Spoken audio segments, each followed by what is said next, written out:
precise timing of like jumping on platforms. It's like more goal based. So it's like if you could like tell the computer you need to go to this room and talk to this character, it's like you can work backwards from that and say, okay, well I'm in this room, find a path to this exit, and then just like, just do a bunch of path finding. Well, that part's easy, but then you run into a random person you interact. That's part of it. That's part of what I would want the auto tester to handle. And then the battles would be trivial, It's like the computer could do the timing exactly right. Know exactly which move to use and stuff like that. So it's great. We're live, just so you guys know. Sorry that people have to watch you. Did you get the cauliflower one? Mm-hmm. Okay, I was going to get that, and then I was going down the list and everything. I was like, okay, I got the pizzas, I got this, and then like I go to the store and I was like, I didn't order the cauliflower, and then you showed up with it, so I was like, okay. Okay. But I was gonna split it with you. Oh, but okay. Are you gonna not eat pizza then? No. Okay. I'm trying to do. Well, okay, so it's been like since May. Mm-hmm. No, March was like no gluten. Mm-hmm. And I don't have any joint issues or swelling or inflammation. So I'm like, oh, maybe this isn't a thing, but it's it's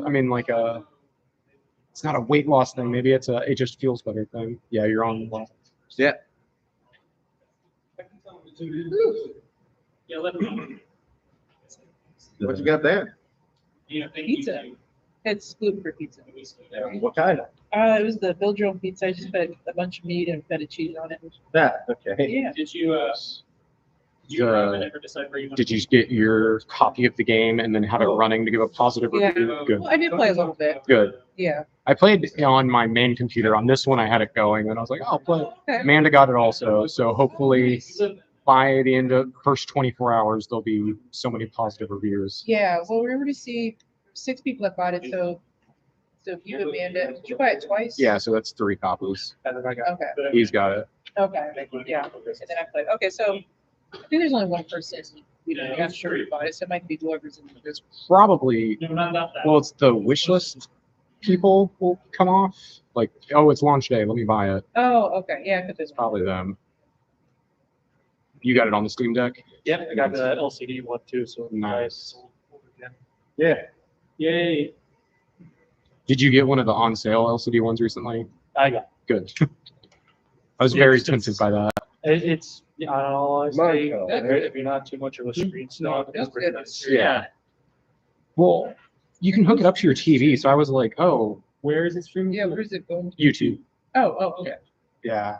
We have a Tulsa Game Devs YouTube channel. About to be a mukbanger. So Watching us all eat. That's true. it goes to that. Bang live. Usually I'll get on and leave a sarcastic comment in the live stream. Yeah. What do you say?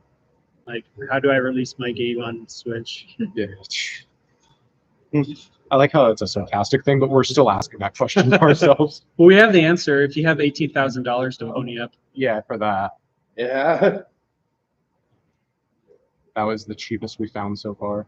I didn't look super hard, but I did. I got the. Oh, you did?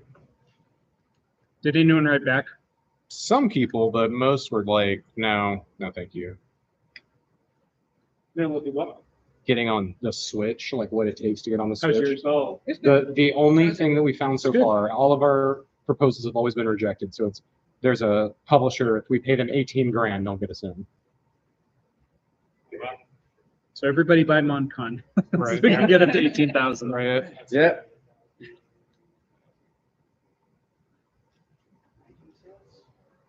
Is that before or after Steve's cut? No, I know. Or after tax? We'll say before.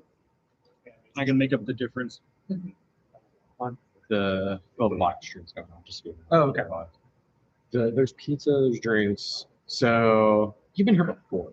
Once Long before. Yeah, I was gonna say it was a while ago. Yeah. I've been- Okay, nice to meet you. I'm Justin. Interesting. Okay. This is the big launch party for MONCON Yes. Party.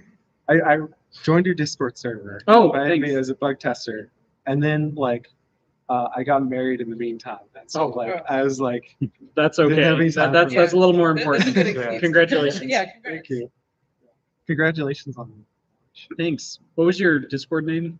Chuckles. Oh, okay. Yeah. Yeah, don't worry about it. Either a fish one. on Tulsa Game Devs Chuckles? And, Are you in Tulsa Game Devs also? I'm in the Tulsa game. Okay, there's a Chuckles, You're a- and I was like, I thought it It's was your avatar is over the garden wall, right? Yeah. Okay, yeah.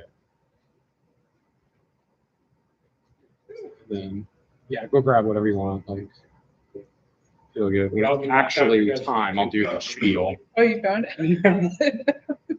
We thought it was pretty funny what we watched so far. What you The do? fake Robert guy who was calling Oh the gosh. Yeah.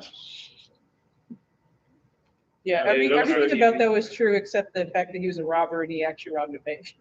Yeah, partially, yeah, based on a Partially true true. story. Yeah. Did I you get to, think- yeah, did you get to any of the Emmy videos? Not yet. Okay. I don't think Chez has met Emmy, Oh, yeah. our, yeah, I our think dog. so. Are your dog? Mhm. So Rick and Actually, I it's this put little this where it would be happy hour like fluffy dog, featured. but, Do you it. did, I think, Right? videos with, Yeah. and, Go. no, He's trying to make sure he gets on the stream. Is that the new creation? Yeah. it's great. Relevance. Here you go, yeah, send it. Yeah, perfect. That looks There you go. I go to Steam. Let me put Sorry. no problem. put the actual game in the thing. So now I people didn't know you could update that after it's already started. can now. What's up, Nom Squad? Welcome. Mon Squad is Mon Squad, yeah, I like that. Who said that? Welcome. Eva's floor? Oh, there you go. He's here. Is that your friend? Oh, hello. Yeah, that's the tester that you wanted to 6 times. Thank you. Welcome. Thank you for testing. All right, tell us the story of MonCon. Yeah. Well, hold on. Introduction to- We got Oh, no, 5 he fell minutes. over. And then I have to do the spiel, and then Yeah. I have to do the online spiel once it hits 6 o'clock. I would say you probably scoot up So- close to the camera. Yeah, there you go. Right. Oh god, that was too much shake. But after you do your spiel. Yeah, I gotta. Let me find it.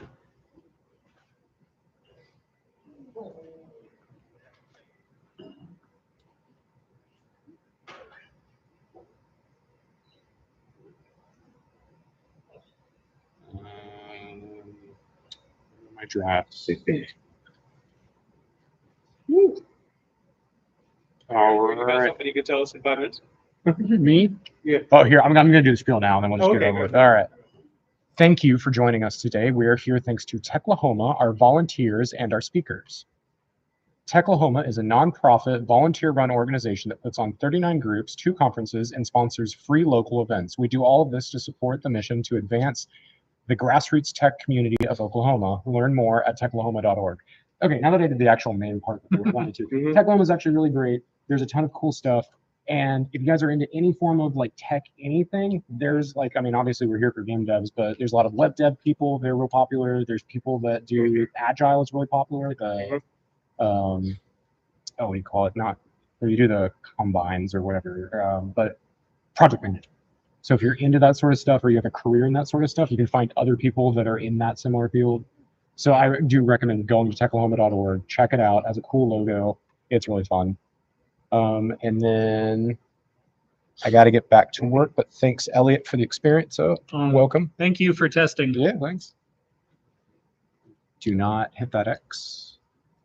All right. And then the next one is we're here at 36 Degrees North. 36 Degrees North donates this space for us to meet. They offer free workshops as well as co-working desks and offices for a monthly fee. You can find more information at the desk. So 36 Degrees North is a co-working space. Some of you guys have been here before. Does anyone actually have like a space here? Okay, so actually it's not that expensive, but if you're like wanting to be part of like the upstart part of the startup community around here, this is a great spot. So like come here, hang out, have fun. They do free, I mean like this is a free event technically that they host. And so there's a bunch of other ones. Hack Night is another one I recommend you guys go to. It's a bunch of people that just like creating things and they come in here and hang out. And then, yeah, so I recommend doing that. So that is the spiel. So, Ches, you had the first question. Would you like to ask the first question? Tell us the story of MonCon from the inception to today. You got 2 hours. So I used to go to a lot of conventions and travel around the country to just different events, like PAX, and I used to go to this one called Anime out in like the San Jose area. So one day it occurred to me I'd never seen a game that took place at a convention before, and as soon as that idea popped into my head, it was like I wanted to it's like, oh my gosh, I got to do this before someone else thinks of it because this is a great idea. And so I started working on that. This is like early 2017, I guess. I started working on this idea and started kind of figuring out what kind of game I wanted to make. Let's see. Originally, it was going to be the monster battles weren't going to be abstract. It was going to be you're literally going around a convention fighting other people in the real world. And I thought, well, that doesn't really make any sense. Like, what's the reason for them having like literal battles? And then after trying to figure this out for like 5 or 6 months, eventually it dawned on me, like, wait a minute, if the character is like afraid of talking to people, maybe that could be what the battle is, and do like a more abstract take on it. So then I went back and reworked everything I'd done so that the battles were not literal, but they were just like a figment of his imagination because he's anxious and afraid of talking to people. Yeah, and then after that, it was just grinding away at it for like 6 years to try to get it all finished. There's some other games in there also. Well, yeah, I took breaks. I didn't work on it nonstop for 6 years. They released 2 other games in the meantime. So, You come up with the characters.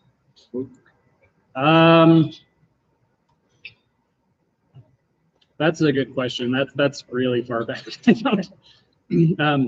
Like the 2 main, well, the main character and then the first guy that you meet, Carl. Those were pretty much in the design from the very beginning.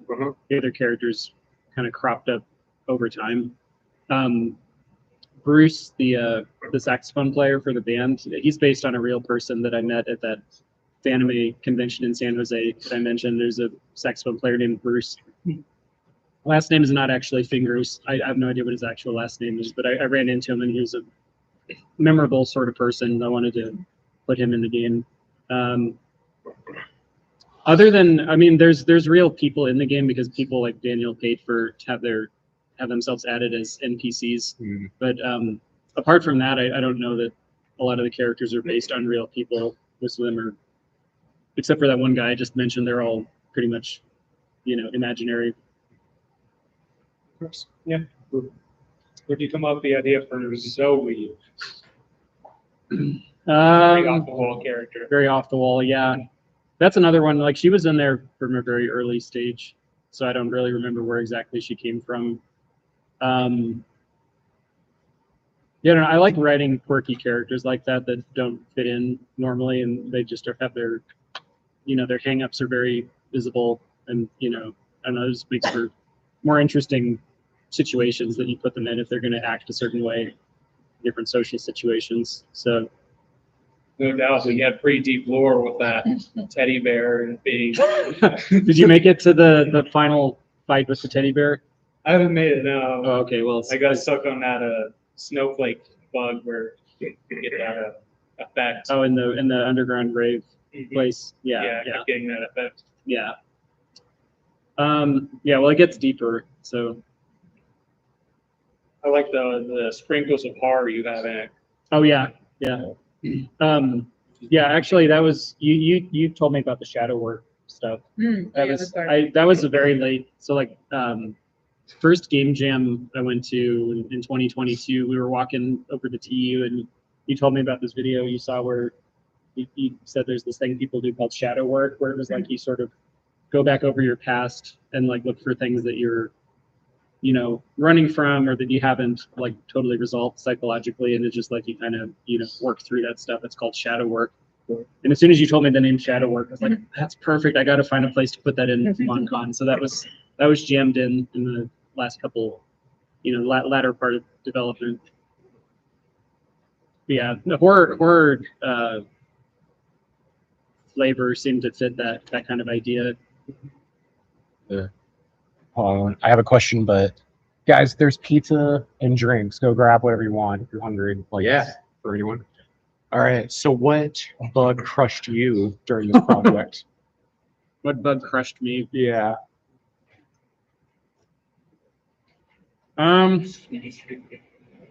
The ones like towards the end were more stressful because I realized I was running out of time to fix stuff, and there were certain things I was like, I can't ship it like this.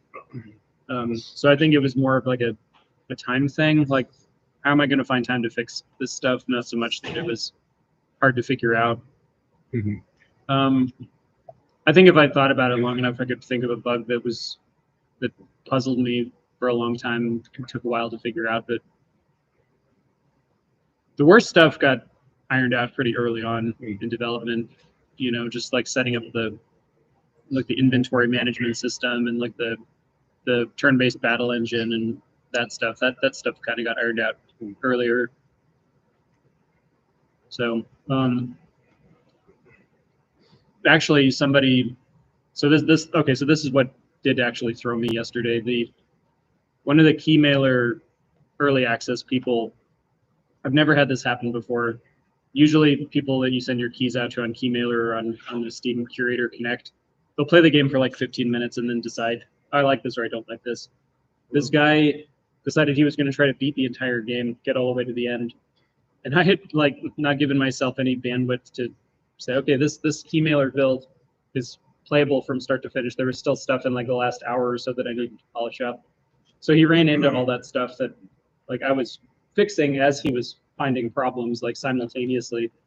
So that was kind of stressful. I didn't anticipate that anybody on Keymailer was actually going to try to beat the game. So that did stress me out quite a bit yesterday. So they beat the whole game already, or are they stuck? They were stuck yesterday. I mean, since I pushed out version 1.0, I don't know if they've beaten it. It is finishable from start to finish now. Yeah, the problem is after in the last segment of the game, you're sort of going around the hotel, like opening up people's suitcases to find like items and stuff. And I didn't put enough suitcase keys in the game to open up all the suitcases. So you're supposed to like talk to people and trade and like kind of scour around for resources. But I didn't put enough of the key resources in, so he ran into that, and I already knew that was a problem. But he was just like, you know, he can't finish the game now, so that was kind of stressful. Who do you think is your biggest fan of MONCON? That girl from Tulsa PopCon. Yeah, okay. Yeah, I didn't know if someone like was in the Discord like, oh, it's finally here, or anything like that. yeah, there's a guy I met at. Does anybody here know what Camp Fangamer is, or have you heard of Fangamer? Yeah. So Camp Fangamer was a convention they put on in Tucson, like between 2015 and 2018. And there's a guy I met at that who joined the MonCon Discord, and he's messaged me periodically to find out if it's out yet or not. And he said he was really excited that it was finally out. Right. He's like an OG fan. Right. But there was also this girl that came up to me at what was it called? Tulsa Pop Culture Expo in 2018. Yeah. You guys were at that too, right? We were at that. This was a different Tulsa Pop. Well, the one in 2018. The 20. Yeah. The Tulsa Game Devs had the expo thing there. Yeah. I was giving away free posters to promote MonCon, and this girl came up to me and said she wanted me to autograph it because she was convinced that this was going to be the next Undertale. Okay, yeah, sure. So I autographed it for her and kind of forgot about it. And then this year at Tulsa PopCon, after I'd already left, Daniel said she came back to the Tulsa Game Devs booth and said, "I've been waiting on this game to come out for the last 6 years. Is it out yet?" Yeah. She was a little upset.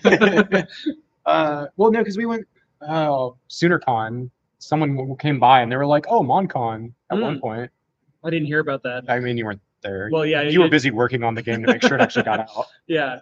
So they remembered it? Yeah, someone was like, "Oh, I remember that." And so, but I don't know how. And then I was thinking, what was we met at Tulsa PopCon. So this is really, sorry, I'm going to do a quick side check. All right, so the reason I'm always like, oh, come to these conventions and do that is because I literally went to a convention and then that's how I found Elliot, and he had no idea the group existed or anything like that. Yeah. And so that's why I was like, no, we need to go to these conventions and do this. And it was literally because of us having that interaction. Because back That then it was was the just me and spark. my brother doing it by ourselves. I didn't realize there was a whole community here. Yeah. So that was the spark. So thank you for having a booth there to spark that. Anyone else have any questions, or is anyone using Game Maker and need questions about Game Maker? So have you been working on this full time, or is it like It's a side hobby. Yeah. about how many hours like a week do you put in? between 15 and 20 hours a week. I mean, it's spiked towards the end. I was having to put in more hours to finish the game, but yeah, I go to bed super early every night and get up at 5 because I'm more productive first thing in the morning. So I work on game stuff from like 5 to 8, and then I go do my regular job after that. What's your day job, if you don't mind me asking? I'm a software engineer. Oh. I work at Sandia Labs. Oh. So yeah, just like, putting in like little half days throughout the week. I try to be pretty strict about not working on the weekends and give myself a chance to recharge, but that also went out the window for like the last month or so. It was like it last month. Yeah, it was about a month. Yeah, so yeah, I'm looking forward to putting MonCon on more of a back burner now. Yeah, that's not happening. You got bugs. We're gonna do console ports. We got Yeah, The DLC. we got DLC. that is coming. Yeah, actually. Oh, tell us about it. What's your DLC? Yeah, contact. Yeah. Multiplayer, Street Fighter? I'm gonna do a multiverse so that it's multiplayer where everyone goes to a different MonCon. Oh yeah, MMORPG. Yeah, MMO RPG, Yeah. and that's just the DLC. Yeah, but the easy. Yeah. Or Zoe dates. Yeah. I really like how you presented like the furries in the game or whatever. Oh yeah. it was. Fuzzies. They're not furries. Same. Like when you first meet them, they're like weird, like mysterious. Like you interact with them, this weird music plays and goes, and I'm like, what the fuck? But then you're like, oh, you can't understand them with their suit on. And then eventually, like, you have to get a suit on. It only costs $3,000 per suit. I mean, It all makes sense in context. I like- Rave party was a different scene. I like how in MonCon you can actually earn money when you go to a con, because I've never had that happen when I go to a con. Yeah. Well, yeah, that was just like just trying to figure out a resource Yeah. management problem. I was like, well, you need money for in an RPG. Where do you get it from? Right. And I'm not really a fan of grinding in RPG, so I was doing my best to avoid that, like just endless battles to get money. So that was kind of how I came up with the idea of doing mini games. Like, well, this is more entertaining to me at least than just doing an RPG grind. Right. It's pretty cool to have games inside of the game. So that was really It was a lot. That was very resource intensive. I don't know if I would do that again. Like, just put 10 mini games in a larger game. I still think you should put all of Enemy Saves the Galaxy just hidden in it somewhere. Do that in the next month. Yeah. DLC. Yeah. All right. So how do you determine doing DLC versus a sequel? What makes you like? I have a document of like everything that got cut from MonCon, just all my ideas and rejected monster designs and story beats and stuff like that. So like at some point in the future, I will sift through all that and figure out like what a sequel or a DLC would look like. But I haven't made any concrete plans yet. Yeah. I gotta ask a question that's probably on everyone's mind. The music. Did you create all the music for the game? No. I did some of it. My dad did the bulk of the music, so he's a musician. He teaches music at not here in Tulsa, in the town where I'm from. He's a college professor. And he does music stuff on the side. He and his other musician friends did the bulk of the music for the game. And sort of towards the end, I was like pulling like loops out of like royalty-free loop websites, and I hired a few people on Fiverr to do some music for me, just trying to get, fill in all the gaps in the game as quickly as possible. So I don't know. I would say I did like There's pizza and Like drinks if you want food. 10 and 20% of the music in the game. That's cool. Yeah, your dad's very talented, and I really like the way you implemented it because it really fit the scene. There was such a wide variety of music in the game too. Yeah, that was another thing. It's like if I had to do it over again, I don't know that I would have invested so many resources. I didn't think about, okay, well, every monster has got to have like 3 to 4 different types of attacks. So that means a different instrument, different musical idea, all this, Different tracks. content that different tracks. Yeah, and it all has to interlock with each other. I gotta say that Zoe's track was my favorite. Oh, with the flutes. Yeah, the flutes were really good. That was I got that from a site called Loop Masters. I think I just got a pack of loop or flute loops, not Fruit Loops. So I'm glad you like that. That was done by I don't know who did those. That was just something I bought.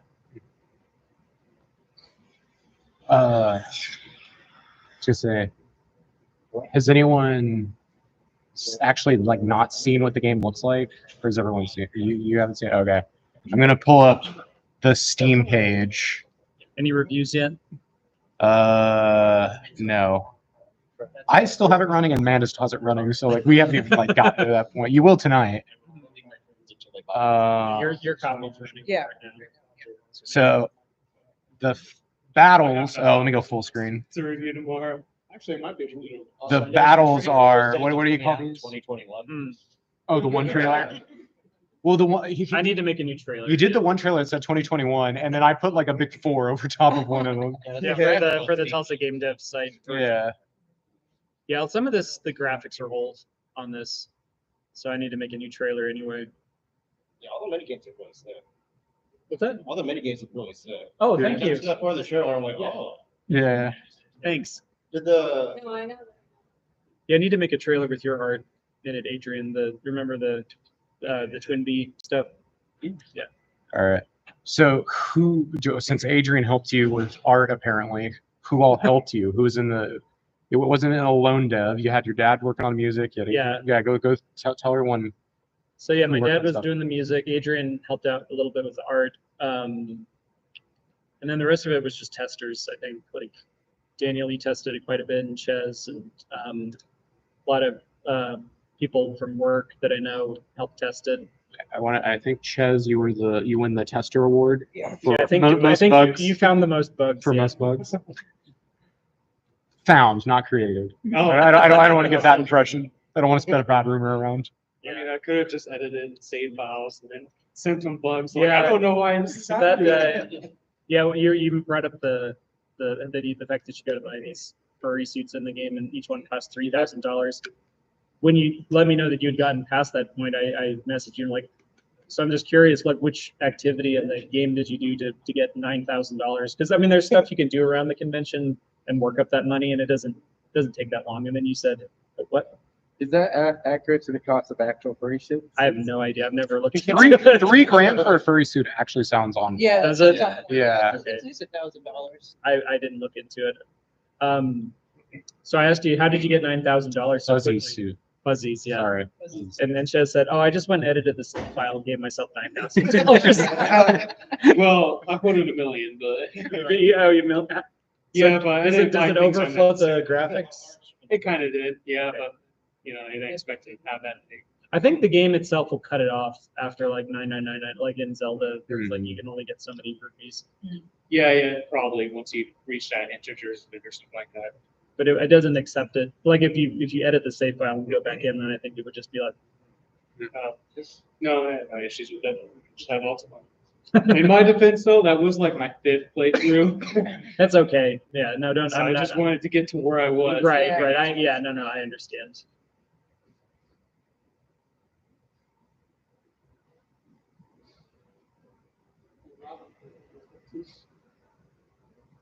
Appreciate it, Robin. Yeah, thanks. Yeah.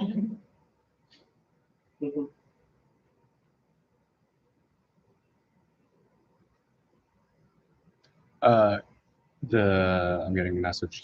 Carissa says, "Good job on releasing it." Oh, tell her I said thanks. So she says, "Hey," she says she'll be on the chat, and then yeah, she broke both her wrists, so she's still healing and all that, and that's Okay. been months long thing. I know Robin had questions about that, but No. You're good. It's just I know your curiosity. And then she went to a concert in Bethel. And then, but she's the other artist. You're only missing Carissa and Brandon. Then you've achieved all Tulsa game dev artists. So you'll get there, Jenna. Yeah. And then I haven't. You were here last month, right? What was your name? Hey, what's your name? Caleb. Caleb. All right, man. I was gonna say. What was your discipline or whatever? Were you in programming or art? Programming and art. Programming and art. Okay, cool. So never mind. You got another artist, and then you haven't been here before, right? Okay. I'm just random encounter. Random encounter. Okay, right on. Well, welcome. Welcome. If you have like an interest, even if it's like music or anything, like be sure like you want to say your name and just tell people like what you do, because you'd be surprised when people like they show up and they're like, I have no idea what to do, and then all of a sudden it's like, well, now I do QA and music on video games and stuff like that. So if you want to say hey real fast. Hello, I'm Alex. Currently working at software dev.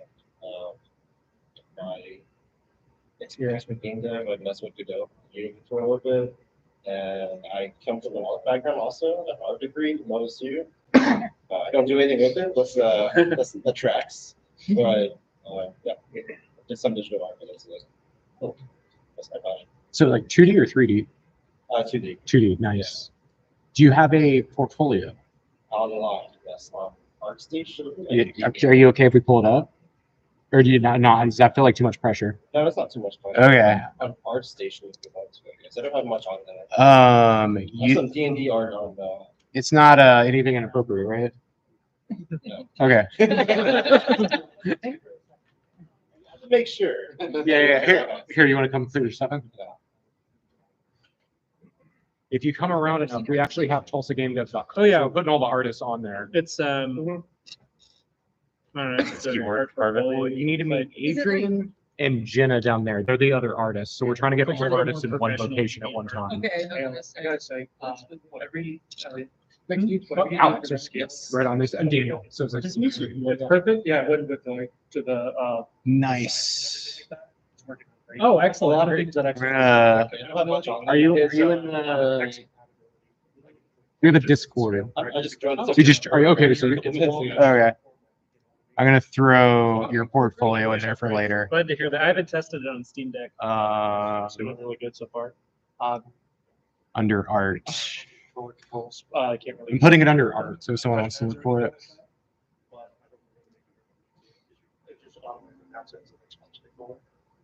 Okay, there are even options in the maps that I wanted. Okay, so I'll try playing around, see if I can do backup. Okay.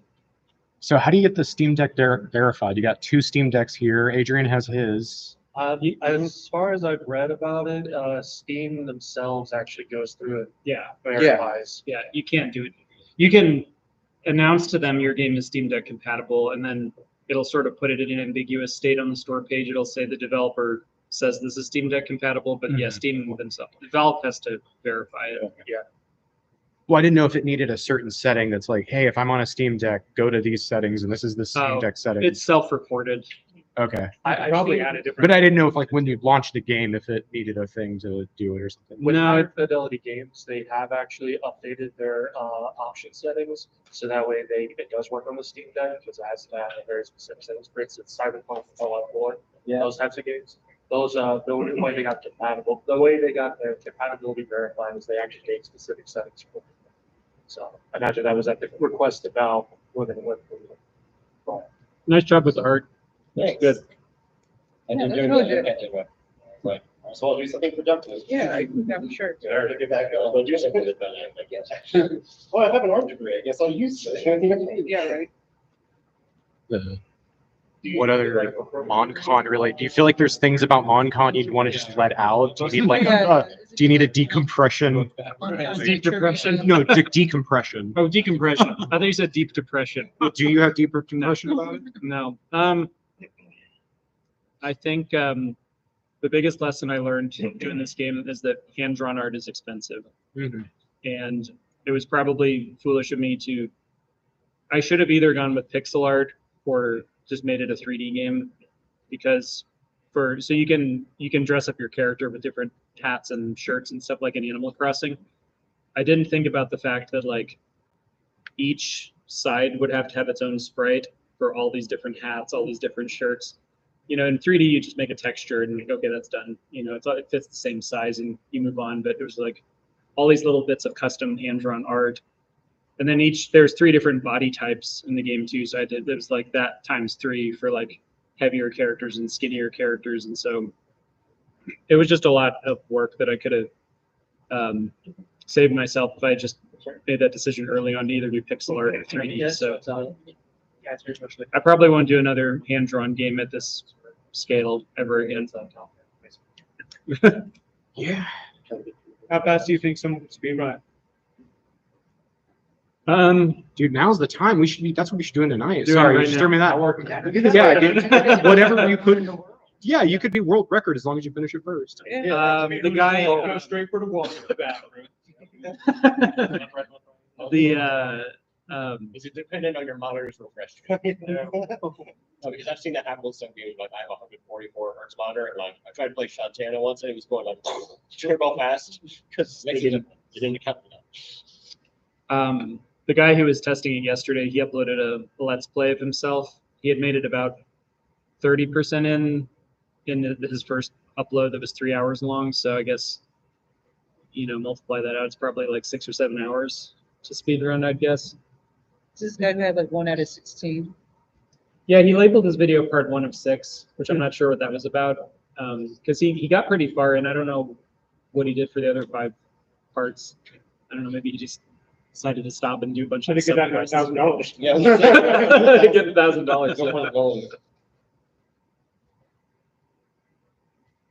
I mean, in a way, it was encouraging. Like, even though it caught me totally off guard, he's like, "Hey, I'm almost at the end of the game and I'm stuck." The fact that he, like, without guidance, got all the way up to the final chapter and didn't run into any game crashing bugs was kind of a huge relief that like just some rando out there figured out how to get to the end of the game. Yeah, it's pretty great actually. Someone had a lot of commitment to your work. Yeah. If you see a speedrun bug in like an exploit, are you gonna actually fix it, or are you gonna be like, no, I'm gonna leave it there so the speedrunners can use Okay, so this is actually something I'm struggling with a little bit, is like not so much with bugs, but like just adding extra polish. Like how much of that is okay to do after you do version 1.0? Mhm. Because it's like I might like clean up a sprite or make it look a little nicer or just rearrange it a little bit, and then have people say, "Oh, well, I liked it the first way. Like, why did you change it?" Right. So you're kind of fundamentally changing the experience as you go on by patching and I wouldn't change any of the art. What art is on your list to change? there's some sloppy tiles in some of the rooms where the edges don't quite line up right. But isn't that a hotel? Like at like a motel or whatever, or a hotel? No, I mean this is like in the shadow work sections of the game where there's Oh, it's supposed to be like an organic, edge of a Yeah, wall. that makes more sense then. Yeah. So I mean, there's little things like that. In my mind, when you go to a hotel, or like I'm used to like motels and stuff like that, where it's like, oh no, this tile is all messed Oh up. yeah, the carpet's peeling up. Yeah. Yeah. So that's why. Yeah. But yeah, it's like I don't know where you draw the line there, because it's like I think most people are okay with bug fixes and cleaning stuff up in minor ways, but you don't want to like fundamentally change like how a boss fight works if people like really enjoy the way it is right now. I think Celeste. You guys played Celeste? Okay, that was one. You what? I tried. Yeah, right. Celeste is hard. I was like, oh, Yeah, I play Celeste. this game has Yeah, hands. They had a real hard time figuring out what bugs they should fix and not fix, because the speedrunning community was like, no, like we use that. Yeah. Like Right. that's ours, not That's yours. ours. Yeah, exactly. So we'll see what happens. Yeah. So, I mean, if I just decide the game is mostly locked in at this point, that would actually probably sweep away most of the stuff on my bug backlog. So that might be the direction I go anyway. Yeah. For the speedrunners. For the speed, that's what I'll say. For the speedrunners, yeah. Well, Ava found a bug. I don't know if they showed this to you, where it's like if you're playing with a gamepad and you like turn the joystick a certain way and you're like walking into a wall, it'll like shoot you to the other side of the room. It's like, Yeah, I've had that happen before, but I wasn't able to do it again. yeah, I've run into it a couple times. It's just a joystick issue. I haven't. That's on my to-do list. I'll figure it out eventually. Hasn't broken the game yet. No, that's why it's further down the list. All right. I'm gonna ask other MonCon questions. But is anyone stuck on anything? Like, are you working on anything and you're like, man, I need help? Like, now would be the time to bring up what you're working on or stuck on. If you guys feel good, you feel good. Well, you don't have to. Well, okay, just making sure. You plan on adjusting the difficulty or anything, or adding no difficulties? Yeah. There's going to be a medium and a hard mode, so you've been playing it on easy mode right now. But all that does is change the beats, right? It'll change the music beats, and then I think also I'm going to play with having the arcade games give you less money for the harder modes. Drop in the less trash on the floor to pick up, maybe.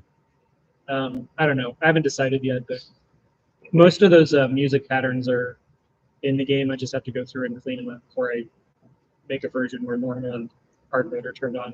Can you have like easiest mode where like you don't fail anything, you can just go through and watch the whole story? Just do the story. Yeah, just do the story. I don't really Paul. comment like. You know, the first RPG I ever beat when I was a kid, that's basically what I did. I got a Game Genie, and I went in and hacked it so that I could just skip past all the battles. Which game? Earthbound. Earthbound. Okay. Oh, Because I hate RPG battles, you know, when there's too many of them, and most RPGs have too many battles.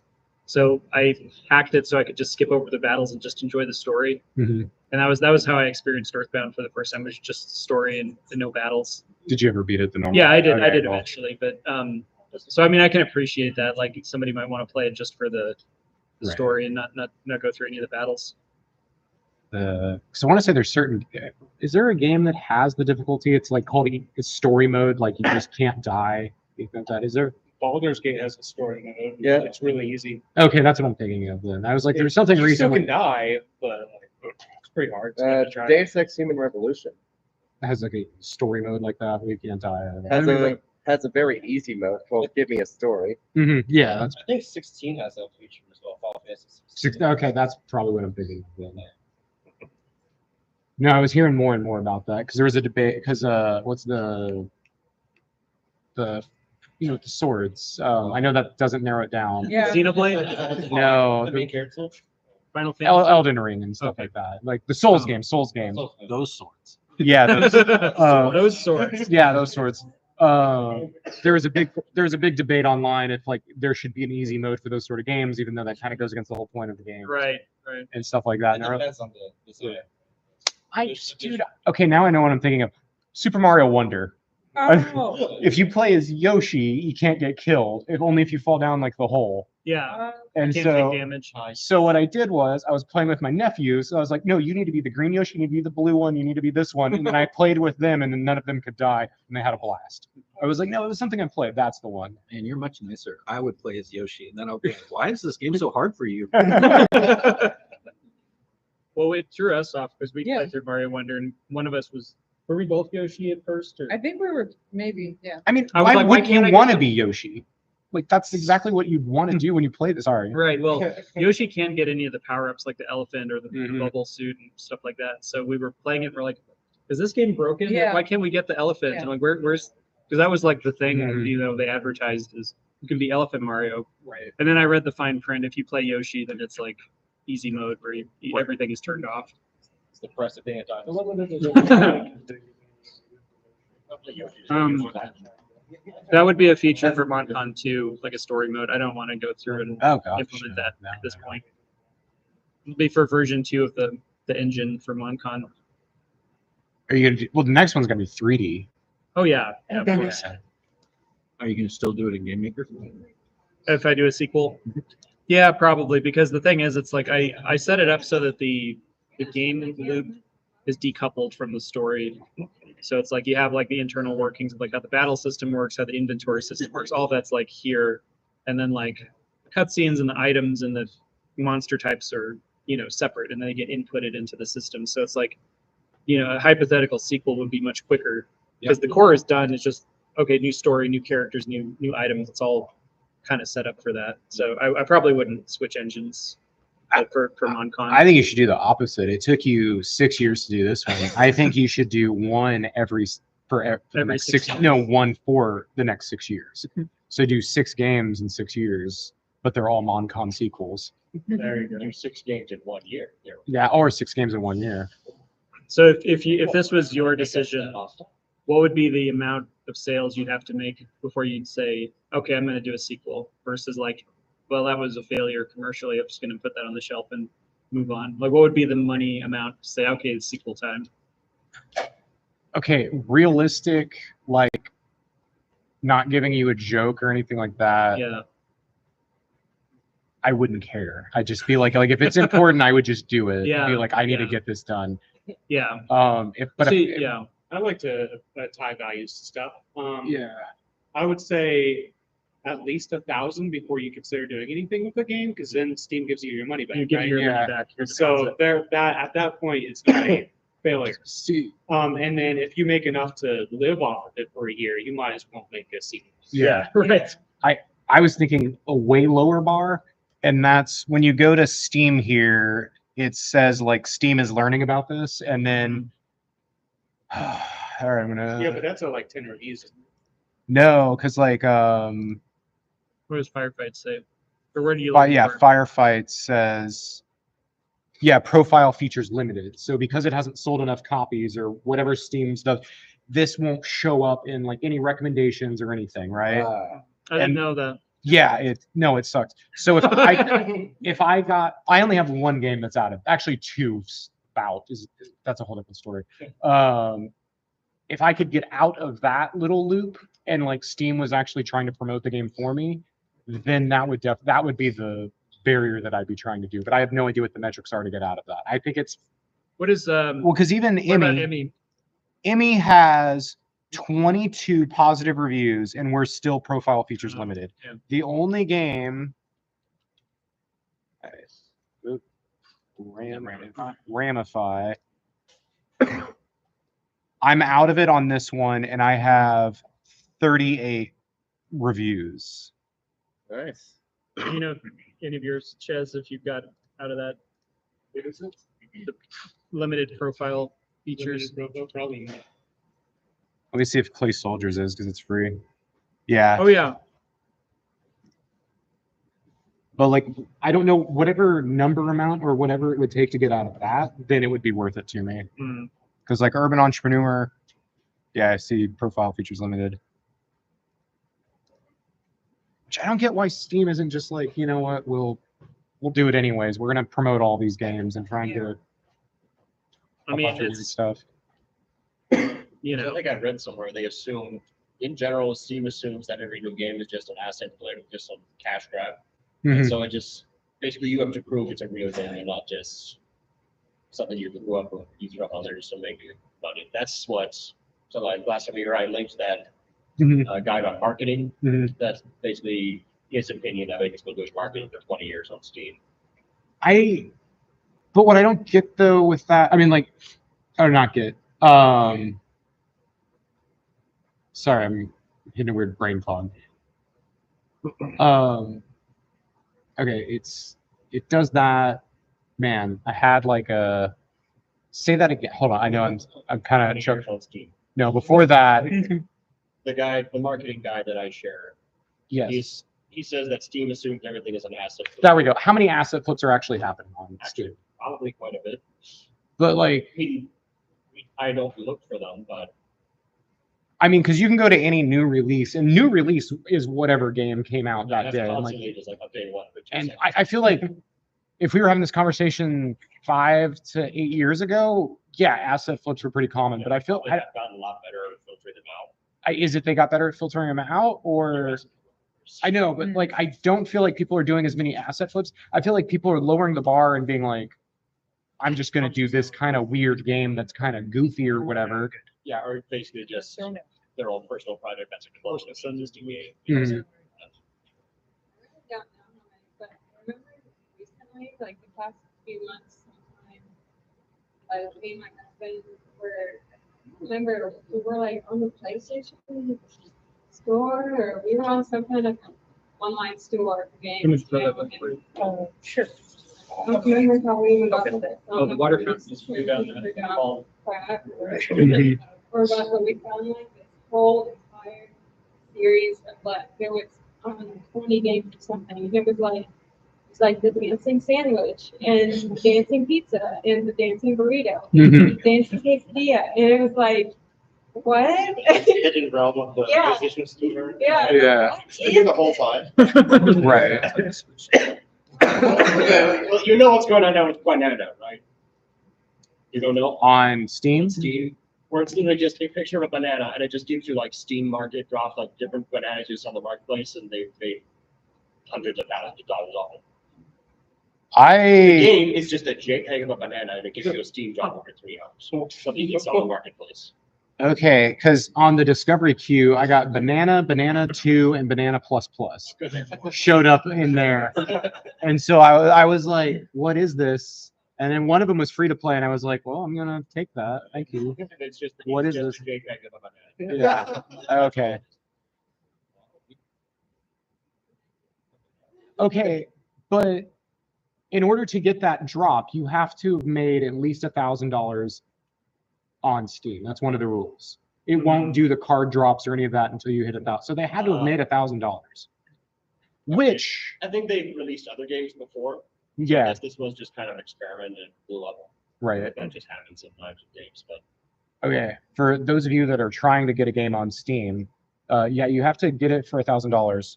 So say Elliot here is like, I want a bunch of positive reviews for MonCon, right? And so, Which I do. and he gives you a Steam key, that review does not count because it's counted as a free one. But if, I mean, and also if Elliot just says, hey, you know, you're friends with me on Steam, here, let me gift you this game. I play it, I enjoy it, I leave a positive review, that positive review doesn't count. It's only if people actually buy it and do that. You have to buy it and play it yourself and leave the review. Yeah. So anyways, the answer we found to solve that problem, or to scam that, is you go to Walmart and Target and order a bunch of Steam gift cards and just pass them out to anyone that you know that has a Steam account and be like, buy this game. Well, you need to make a $10 game and give them a $20 card. And then be like, we're giving you $10, leave us the positive review. And then once you break, you need to spend $2,000, you break 1,000 on there, then you get taxed, then you start getting the cards and all that. And then you're put into the higher bracket. that's called bribery. I don't know if it's bribery or straight up fraud. I don't think it's illegal. It's not ethical. But I don't think it's illegal. There's about that ethics. There's a difference between illegal and ethics. Yeah. That's one is the other might not be the other. Yeah. Like it's really scummy to do that, but That's That- probably how a lot of them done it. yeah. What's the difference between that and a company giving out free insurance or whatever? You know, like, Right. Where they're free. Yeah. Yeah. Just an assurance that that person is going to leave a positive review. No.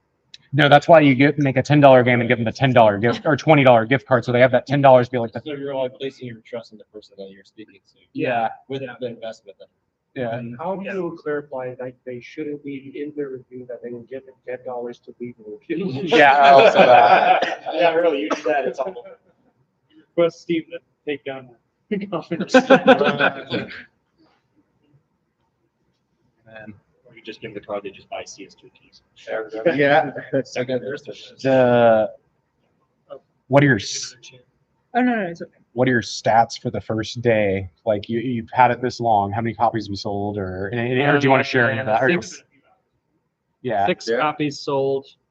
I got a huge wish list spike yesterday or the day before, like because I think Steam put it on their coming soon section. Mhm.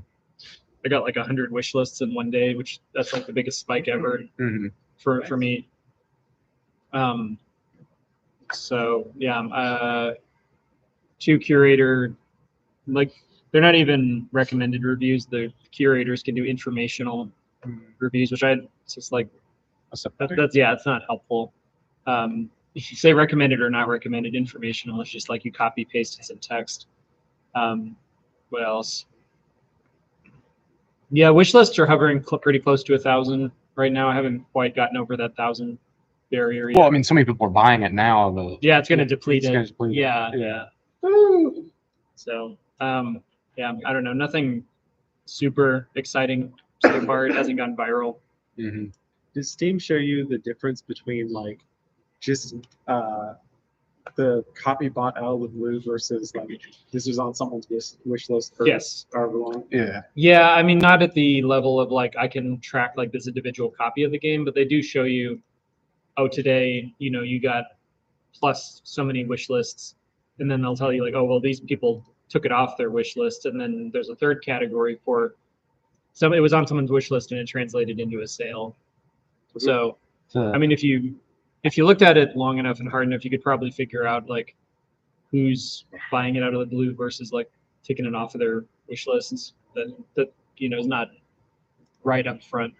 That data, it's kind of buried. Interesting. Let me see if I can find. I'll find one. Pull it up. Waiting for network. Sorry, I got a lot of stuff going at the same time.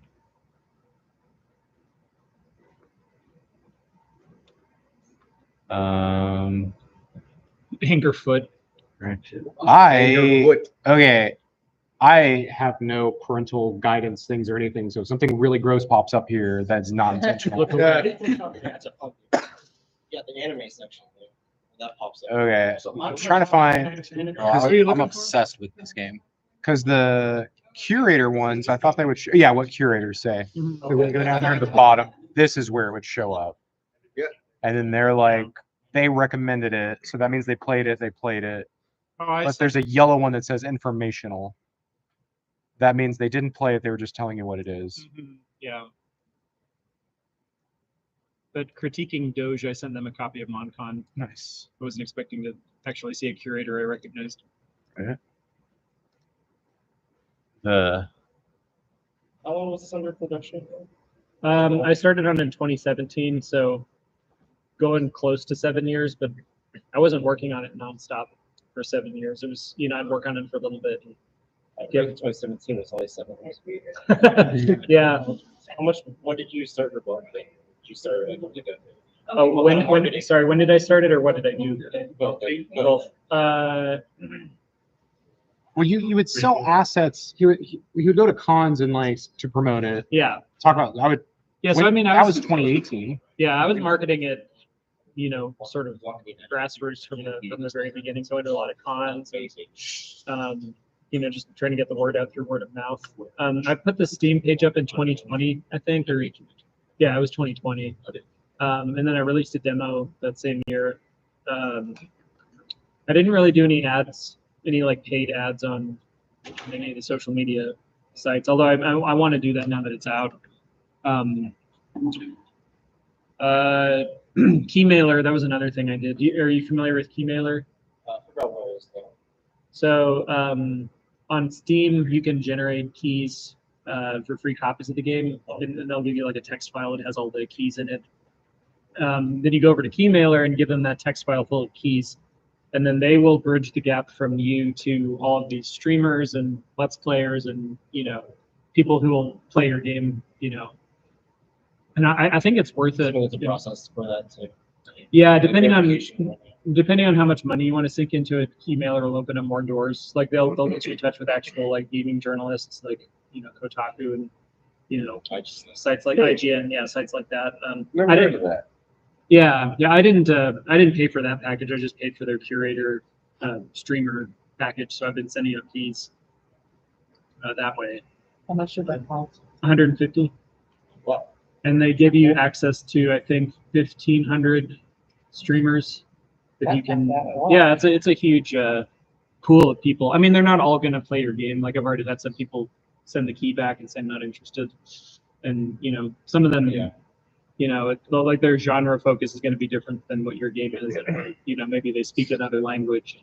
So it's like it probably wouldn't be a good idea to actually generate 1,500 keys and then send them out to all those streamers because some of them are just not going to be a good fit.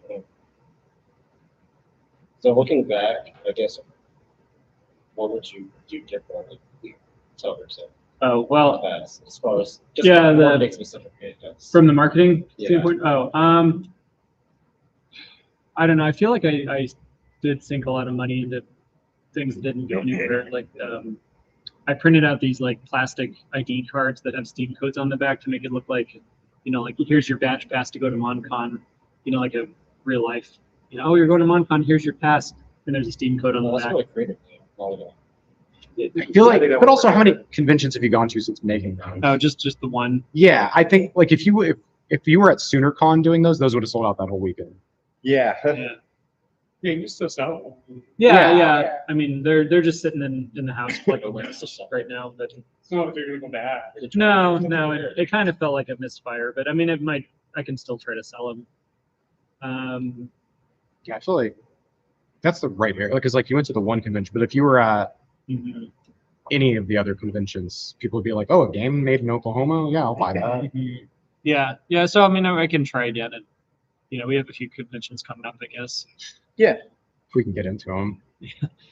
I think I would probably wait later into the development cycle for the next game to start trying to promote it, because what I've noticed on sites like X is that other indie game developers they'll be like posting videos of their progress on like, oh, today I added this run animation, or today I added this particle effect or whatever. Yeah. Their games are already like 99% polished by the time they're posting stuff. They're not showing you their rough, like, oh, I can't get this collision box to work, or oh, this looks bad. It's like they're showing you stuff that's like, Although, and answer that, a lot of those people do art first and game second. yeah, That's the complete opposite of how I build my games. I do. yeah. art See, so like I would get on there and look at my feed and just get really bad FOMO, because I'm just like, Yeah. what am I doing wrong? Because it's like, for me, development is like, I've got my head down. I'm just writing lines of code. I'm not doing like flashy fun videos. What you're doing wrong is they probably have way more experience than you do. I wouldn't even say that, man. I think posting videos takes a lot of work out of actually. That's the doing other game. thing, is you're sinking a lot of energy and effort into doing the marketing side of it, Mhm. which you're not putting that, you're taking energy away from working on the game. I did that with one of my first games too, and it was very discouraging. It's like I'd post something and it'd get like 2 likes, and I'd Yeah. scroll down, be some person with their dog getting like hundreds, and like, Yeah, oh, okay. yeah, exactly. Yeah. So You're the only developer on this project? Wait, there's no Yeah, testers or, well, Adrian contributed some art to the game. I think it's on the Steam page if you want to pull it up. I think there's a screenshot that shows the Space Party minigame. But yeah, it was primarily a solo effort, because I started working on it before I knew this group even existed. So yeah, I mean, I think that's another thing that I would have done differently. If I could do it over again, is I would outsource more and work with other people more, and not put so much of it on my. Did you want to, or did you solely just want to do it yourself? Because that's fine too. Absolutely. Yeah, I want to, from the standpoint of, it's like, it was a lot to keep in my brain all at once. All the code, all the art, all the, just trying to manage all that all by myself was really overwhelming at times. So I think if I were to do another project at this scale, I would definitely want to put a team together. Mm-hmm. Start small, like 1 or 2 more people.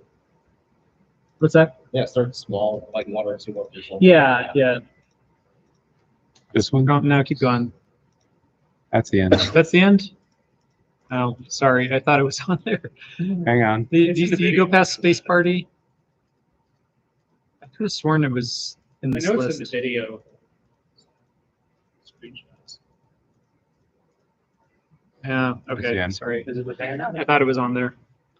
I want to say that, like, from an outside perspective, working with Elliot, like, I've worked with a lot of people and stuff, and it's not to throw anybody on the bus, but he's a really good communicator, and I think he does a really great job of, like, stating what he wants. And I think that's a really hard thing to do when you start building a team, is that, like, you shift, like, the whole paradigm just changes, because then you're no longer just doing what you want to do, like when you want to do it, and setting that schedule out. Now you've got people like, hey, what is it that you need of me? And you got to know that, and then also be able to articulate that and formulate it in a good, like, strategy to where they can move forward. And that's tough, and he's boss at it. He's really great at it. So Yeah. Yeah. Thanks. That's the banner. No, it's not the banner. Yeah. What? You're just asking. Or the art that, Oh no, I did that banner. Yeah, so I also say when you guys were talking about like presenting and stuff like that, like it doesn't just fall like under games too. Like even if you make art, if you don't have a great way of presenting that art, like it doesn't mean anything. You can make something wonderful, but if you don't know how to present things well, like it just goes nowhere. So like that is like a whole skill set on its own. yeah, And it's a great one. Like you could, I mean, you could literally throw a banana on a wall, and if you can present it well, people will come. yeah. If someone has taped a banana to a wall and presented it well. Yeah, exactly. And so like it's definitely like a strategy of its own, right? You just have to convince people that the banana is worth something. Yeah. Exactly.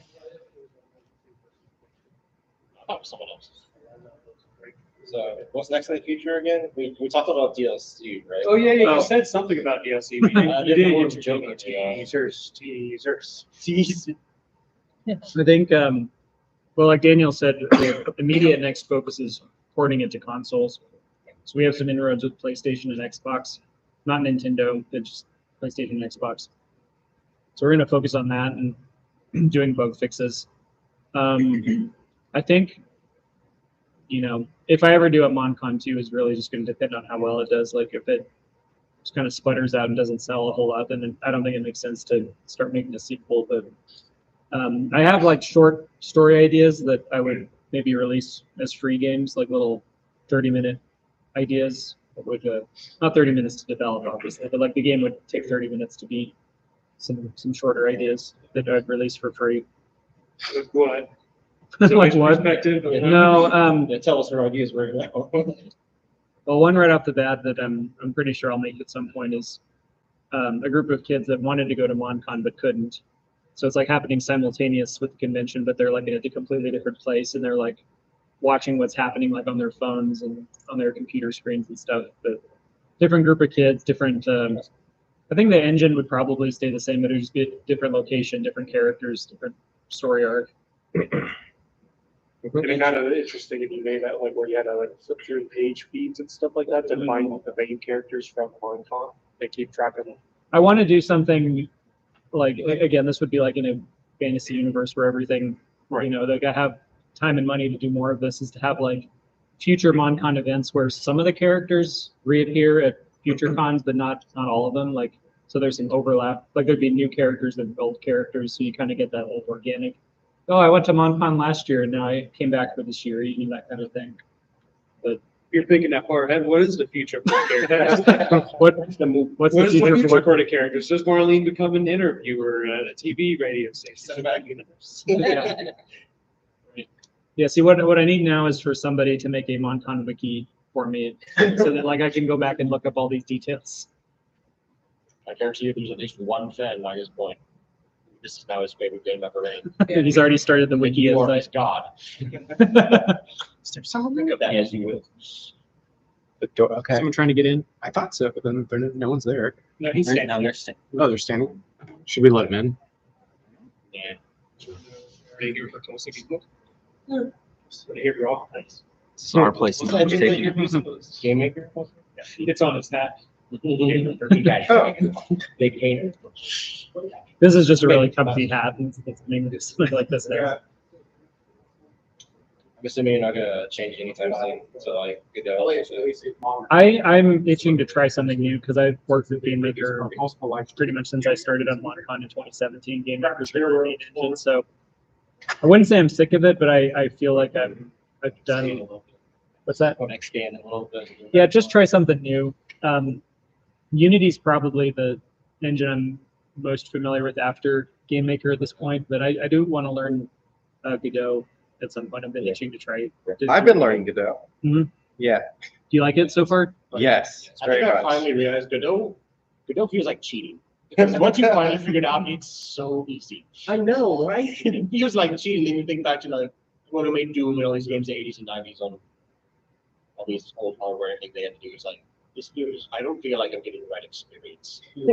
Grueling nights at a cabin in Shreveport, Louisiana. Good. or you're making like a render engine from scratch on like a lakeside house, like the It Boys, when they were making Wolfenstein. Yes, travel. Yeah. Okay, now I remember that. You were talking about the It guy. Yes. Yeah. I've heard Game Maker's still pretty much in this, but we want to stick with Game Maker. I'm not pretty sure. So when I first started on MonCon, I told myself, okay, I'm gonna try Unity for a while, see if I like it, and then I'm gonna try Game Maker, see if I like it. And I just gave both engines a chance.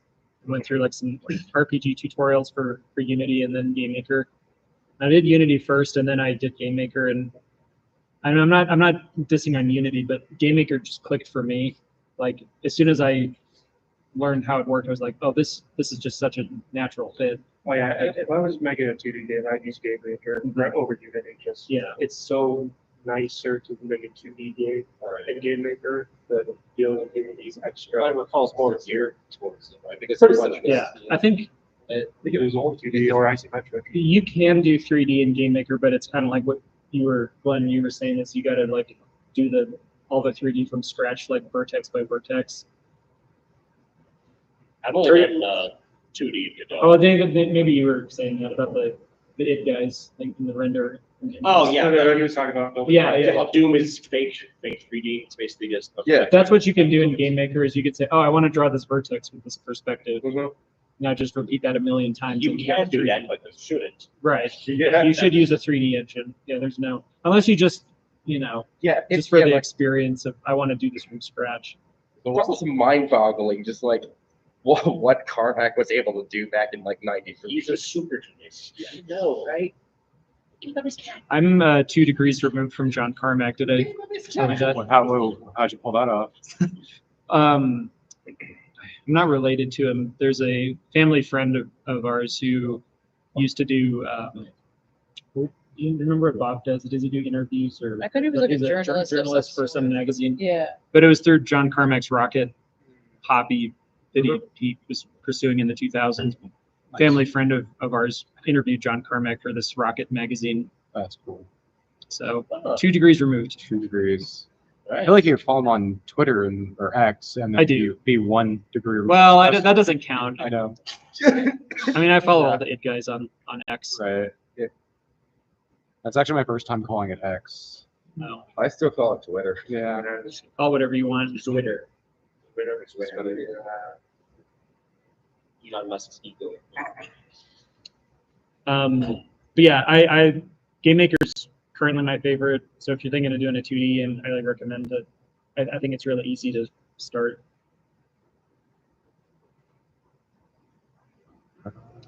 I was gonna ask other people how they were doing stuff. Go for it. I'm done answering questions. You guys gonna say, are you worn out yet? Thank you very much. So is anyone working on anything and they want to show it off? Or I'm working on my next game. I'm just You kidding. kidding. Go for it. Yeah. No, is anyone working on anything they want to show it off or anything? Or your Like review? obviously 14. I'm not doing anything productive. I got this. I've enjoyed it. Yeah. Like it's nice. See if we can get this. Yes. No, I'm still finishing on the block. I'm just finishing the main quest. So Oh, whatever. we went to SoonerCon, and How did that go? we were gonna talk about experiences. So the first day was Carissa and Morgan, which I thought Morgan was gonna come, but I guess he's busy. They showed off a bunch of stuff, and we had fun and all that. And then Aaron, you showed up, and then this guy Adrian showed up Saturday. Was there, if you were going to tell people like, oh, if you're doing a convention, bring this or do that, or here's what you need. Because we're trying to do more conventions where you guys show stuff off. And we're trying to do like half artists, like if you're just doing art, just to be like, okay, you're this side of the booth, or you can actually build a game. We'll talk about, Ches did a really cool thing with some software for tracking stuff that was really cool. We'll talk about that in a second. But since you guys were on Saturday, was there anything that happened Saturday that you're like, oh man, if you guys do this, or this is what I learned doing that? you want to go first? She brought a chair. Yeah. Yeah. Right. We have chairs, but we were lucky to be there. I think, but just I guess I didn't anticipate because we did pop thing. We were kind of crammed to the corner. I don't think we just stayed and played games for very long.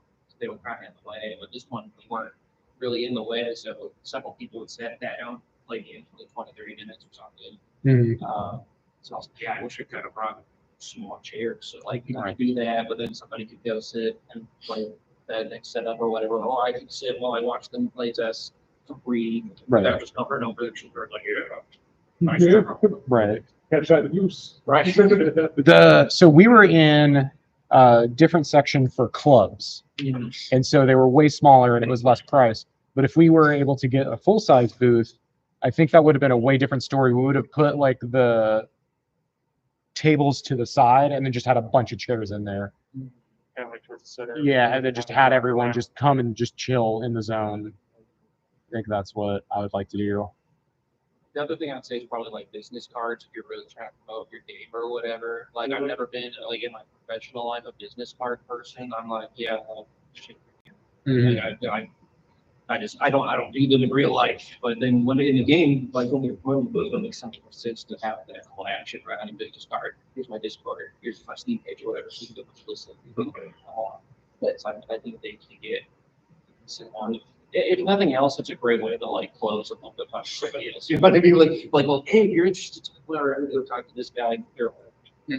So I think it's not only helping the Apple marketing push while we're doing marketing events, but it's also like a great way to like conversation. Hey, take this card and check out like it's great that we have the scan out website stuff too. Like, hey, it's interesting stuff, figure stuff out. If somebody's coming by, they're like, oh, I do game stuff. It's like, yeah, okay. You take this card. If somebody's coming by, they're like, hey, I like that game.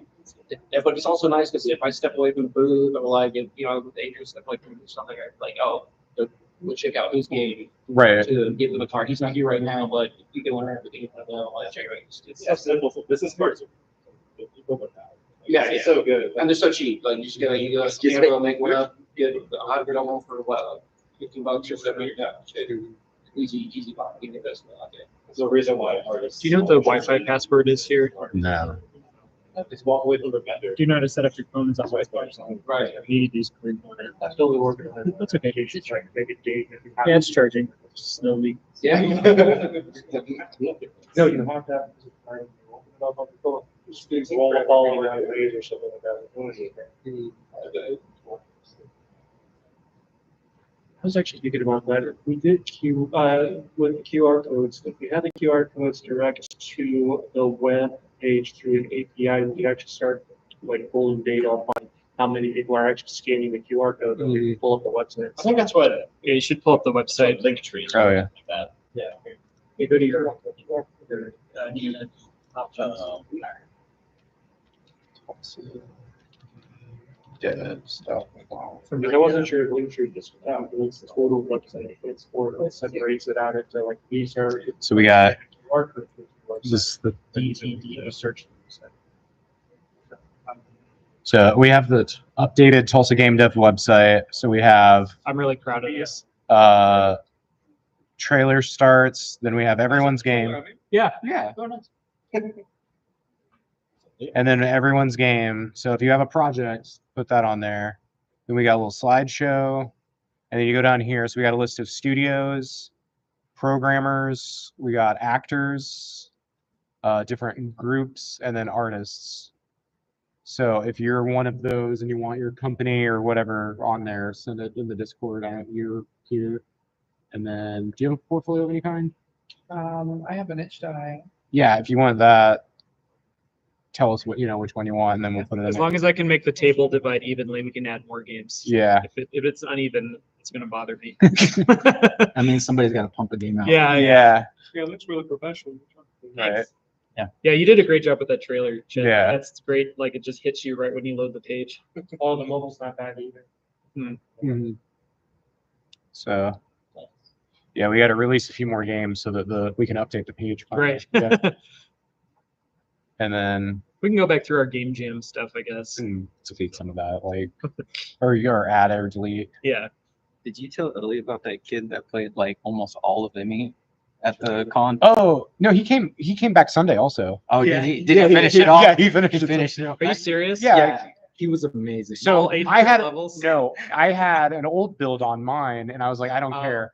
So he played up to like between 300 to 500 or 600, somewhere in there. And then I had the Steam build, or he had the Steam build, so he played that one. He's like, "There's more levels in there," and he played up to 800. Wow. And then, but he doesn't say anything, so like he'll just be like, "Oh yeah, I'm doing good, doing good." Just leave, just do a rant, and that's what he did each day. We never saw him Man, again. that's such a kid thing. Yeah. He got like a crowd too, because like people were like coming by and they were just like watching him. Yeah. Like, he was just like he was doing it. He was like, Wow. "Oh no, no, no, no, no." Yeah. Oh, wow. Okay, that makes me feel good. Yeah. I'm sure it's not the same kid, but when I went to SoonerCon in 2019, there was a kid who did that with the Idiot's Tale. He would play it for hours, and then he'd save his game, and then he'd get up and he'd be like, "Don't erase my save file," and then he would like run off, and then he'd come back and like, "I want to play more." Yeah. Sit down and continue on. He didn't beat it. Yeah.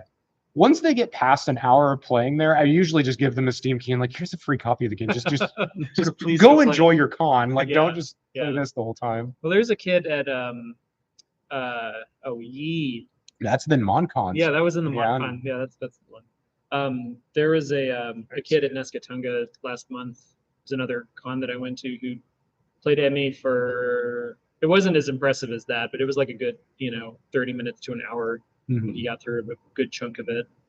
Yeah. So I usually bring a bunch of candy to attract people there. And if you can get the kids that set their feet up on the table, eat candy, and play games for like 2 hours, like those are the kids that like they just have a blast. But other people will be more drawn and see your game of some kid playing that than any demo. You could be here, play this or whatever. Watching the kid to be like, "Oh, that looks good." Then like it's like a social proof Mm-hmm. marketing. Have you thought about just hiring a kid to sit there? That's a great idea. Literally, now that you've said it, That's a great idea. Just bring your nephew. yeah, Yeah, you just got nephews and stuff like that. A lot of like food trucks or restaurants like that will literally keep a line because people want to go to the place. Oh. A little bit of a line. I've never felt that way. Yeah, it's I literally will look and be like, which one has the shortest line? I guess I'm eating here. Is that the MonCon DLC? I do know people Avoiding the line. more. There is like two or three lines in the game itself. You've seen that where you like get in. Yeah. Yeah. I couldn't figure out a way to make it. I was gonna do more with that, but I couldn't think of any way to make that like one interesting mechanics. Yeah. So it's like, okay, we don't. Okay, here, we'll jump over here. Now Okay, you've if got we were going to trophy PAX or method. something like that, Right. like you want Yeah. someone to come in, play a 5-minute demo, and then get out of That's the not a bad idea. right? And then you're just trying to get as many people out of there as possible. But like when we do one of these conventions, the goal is the sun in your eyes? It's got some heat in it right Oh, okay. So like if we go to PAX, you want to get people out of the booth as quickly as possible. So okay, you experience this one, move on to that one. Whereas when we go to a con, our goal is like, no, we want these kids to get stuck here and play games for hours, and then other people crowd around and just like make that. Yeah. And so like I feel like we need to be ready for if we do a bigger convention of something like that, where it's like, okay, here's the demo that you need, and it needs to be finished. Can you beat it in 5 minutes? Can you beat it in Yeah, 10? move on. Because you'll get yelled at conventions like PAX for congregating around a booth. Like Yeah. they have enforcers that'll tell you keep walking. Don't. But I remember when I went to PAX in 2017 to play Mario Odyssey before it had come out. Mhm. Like the line wrapped all the way around the Nintendo booth, and so you could see like where the line started, and they had someone stationed there just to say, "Don't stand at the end of the line. You keep walking." You Mhm. know. So yeah, Yeah. it was so crowded. What if we could get our hands on like the table waiting texting thing that a lot of restaurants have? Right. Yeah. But Your game is ready. Well, no, but like I'm pretty sure it's just a text bot that that could be implemented easier. I just don't know if we have access to one without a subscription or not. Mhm. I think Not yet, not yet, but.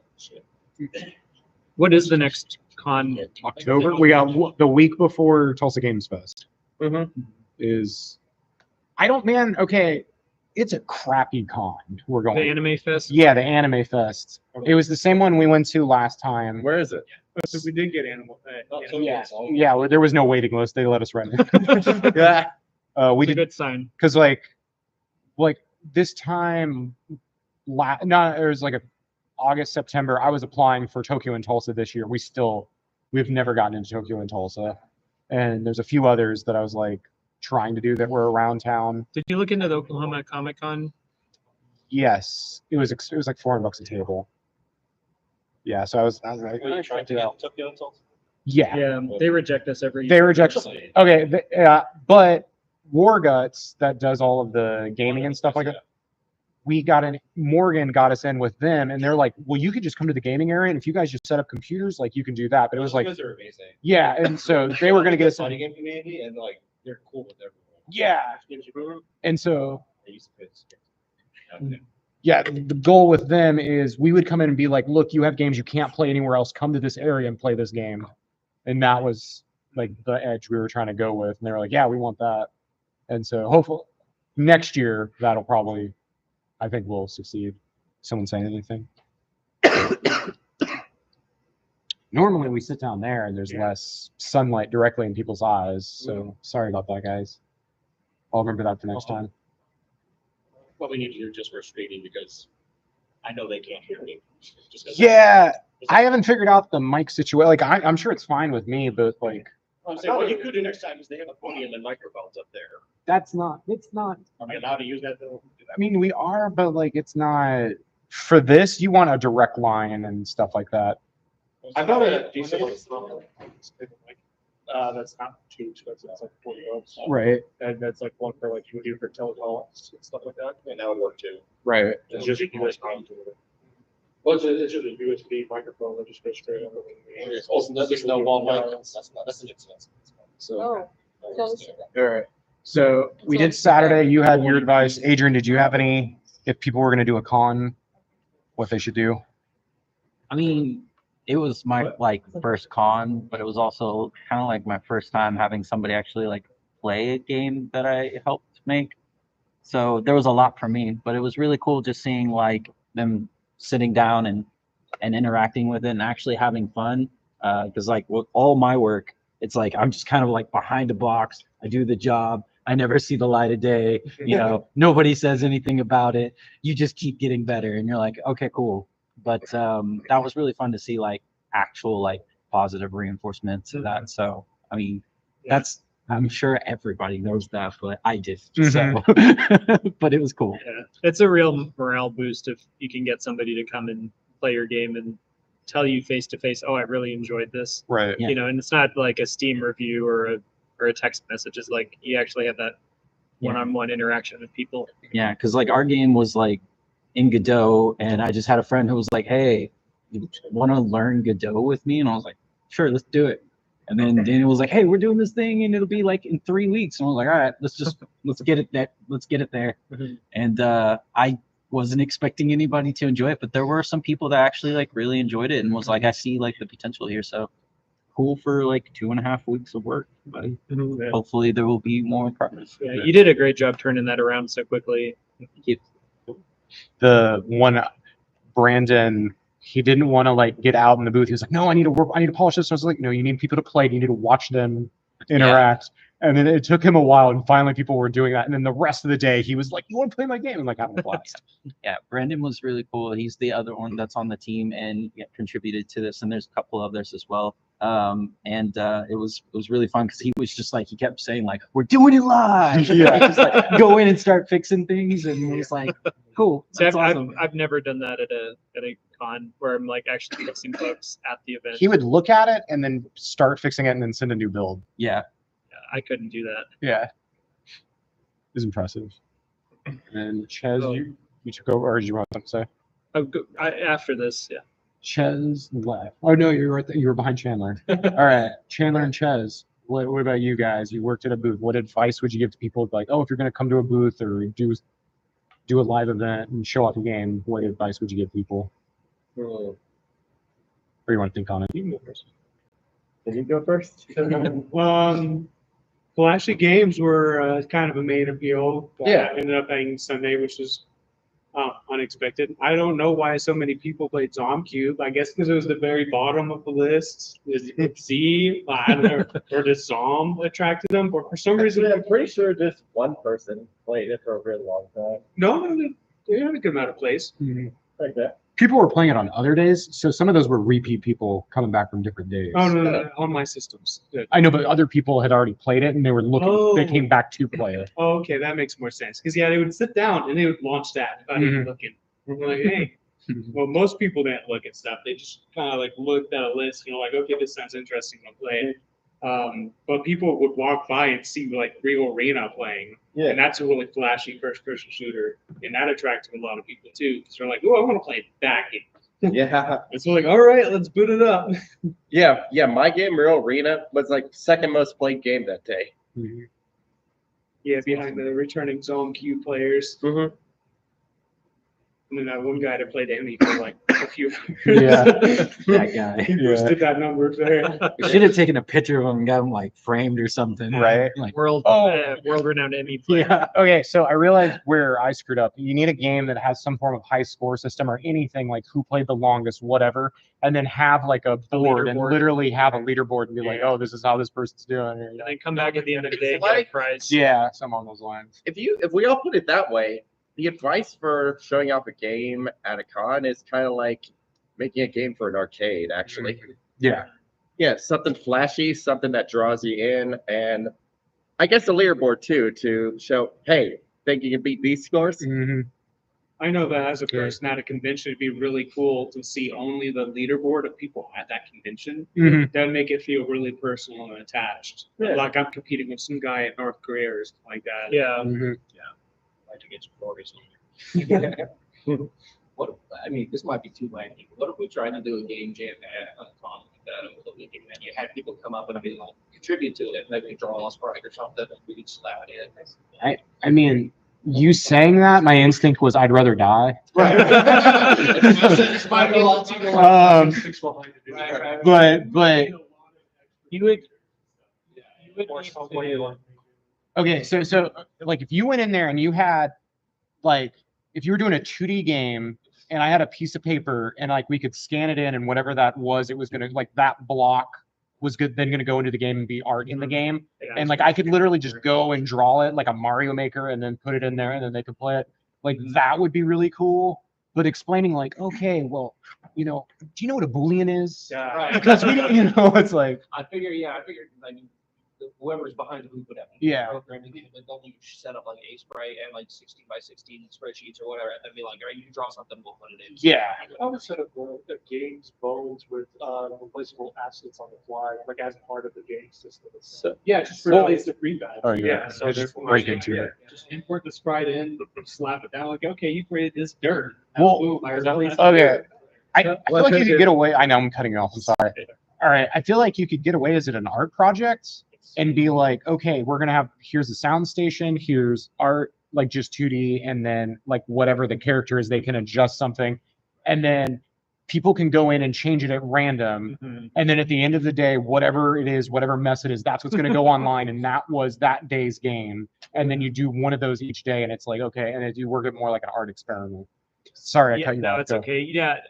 Or a YouTube video, an entire convention, developed a game. Here's how it turned out. There it goes. I mean, I think this would be fun. What I was going to say was Telltale Games, when they used to be a functioning company, they'd go to cons and they would do this, make a scene at, whatever, at PAX, or make a scene at IGF, or what's the other one? Not PAX, the IGF.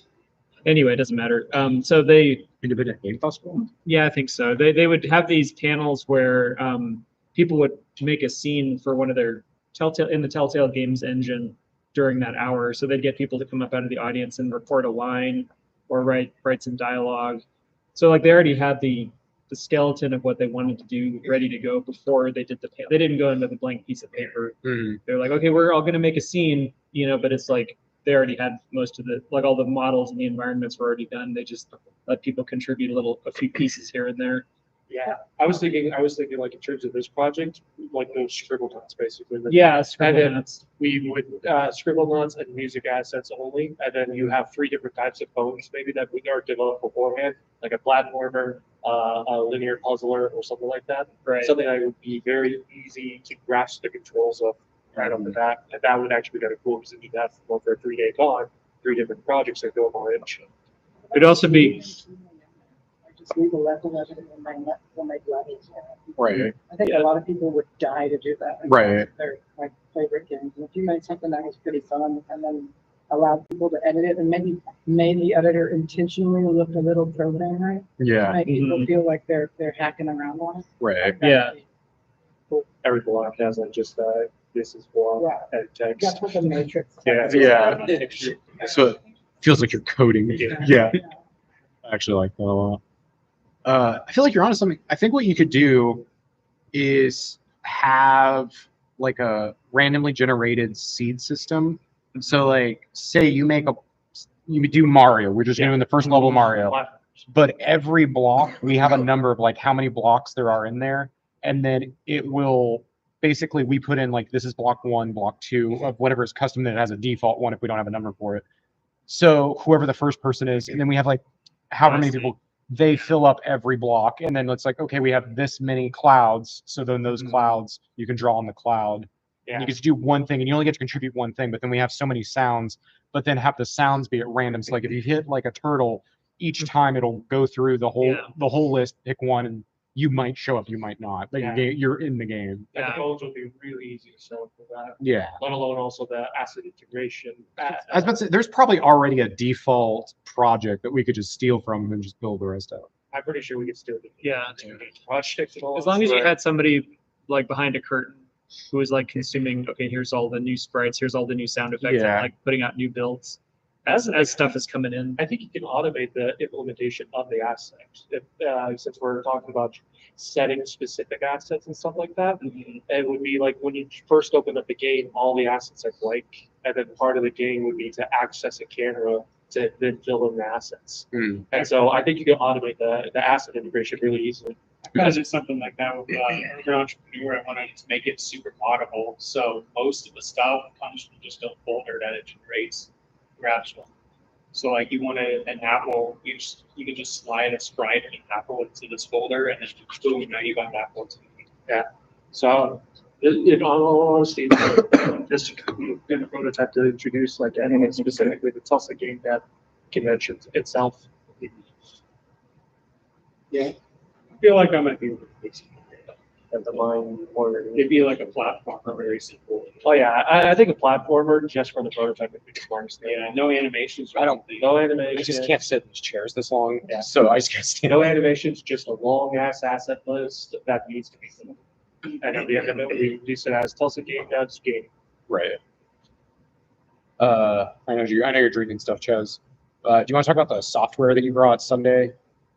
And like how there's not too much to talk about, I guess. but I mean, like it had all the games in it, and stuff. Like just be like, oh, just tell me what you did with the software. I didn't make the hub software, so I asked Elliot what he used, and it was like Lunchbox or something. Lunchbox, yeah. For some reason, I had a lot of trouble downloading it, so I looked at alternatives, and then I found one of them which had statistics, so it said how many times you played the game, how long you played them, all that kind of stuff, and it was detached from Steam, but you can integrate games in from Steam. Okay. And it automatically gets the images and description, tags, and stuff like that. You can input them in manually as well, and that was also a prerequisite for mine, because some of them I got from Itch, some of them are uncompleted projects that we're working on. And so then I have like the list of games that all of us have made that I submitted to these, stuff like that. So I had to look at a collection, and they looked kind of like a Steam layout, so it wasn't too unfamiliar for people. And then but I want to still have trailers play, because that was important.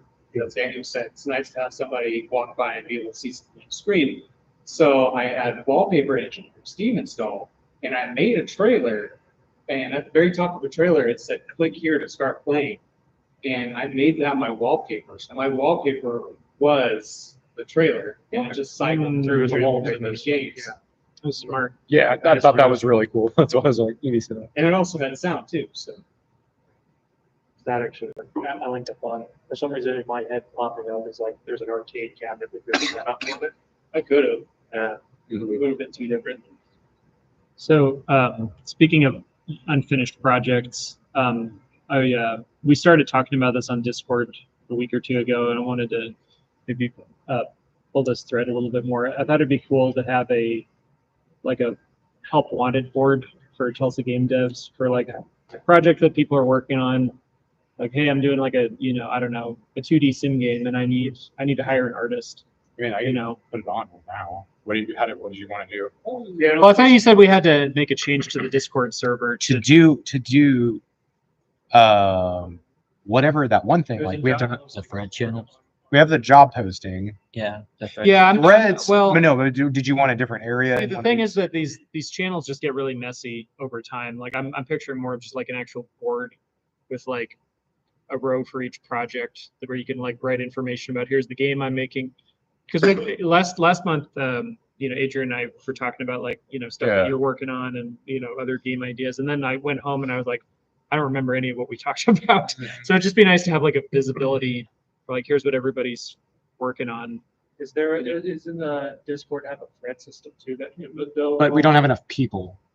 You had to have 1,000 people or something like. Because like whenever like, Not okay. well. well, let me go here. If I go, The thing is, these channels just deteriorate over time. They just get really messy with people leaving random comments all over the place. okay, I'm gonna go to events. I'm gonna create a new one.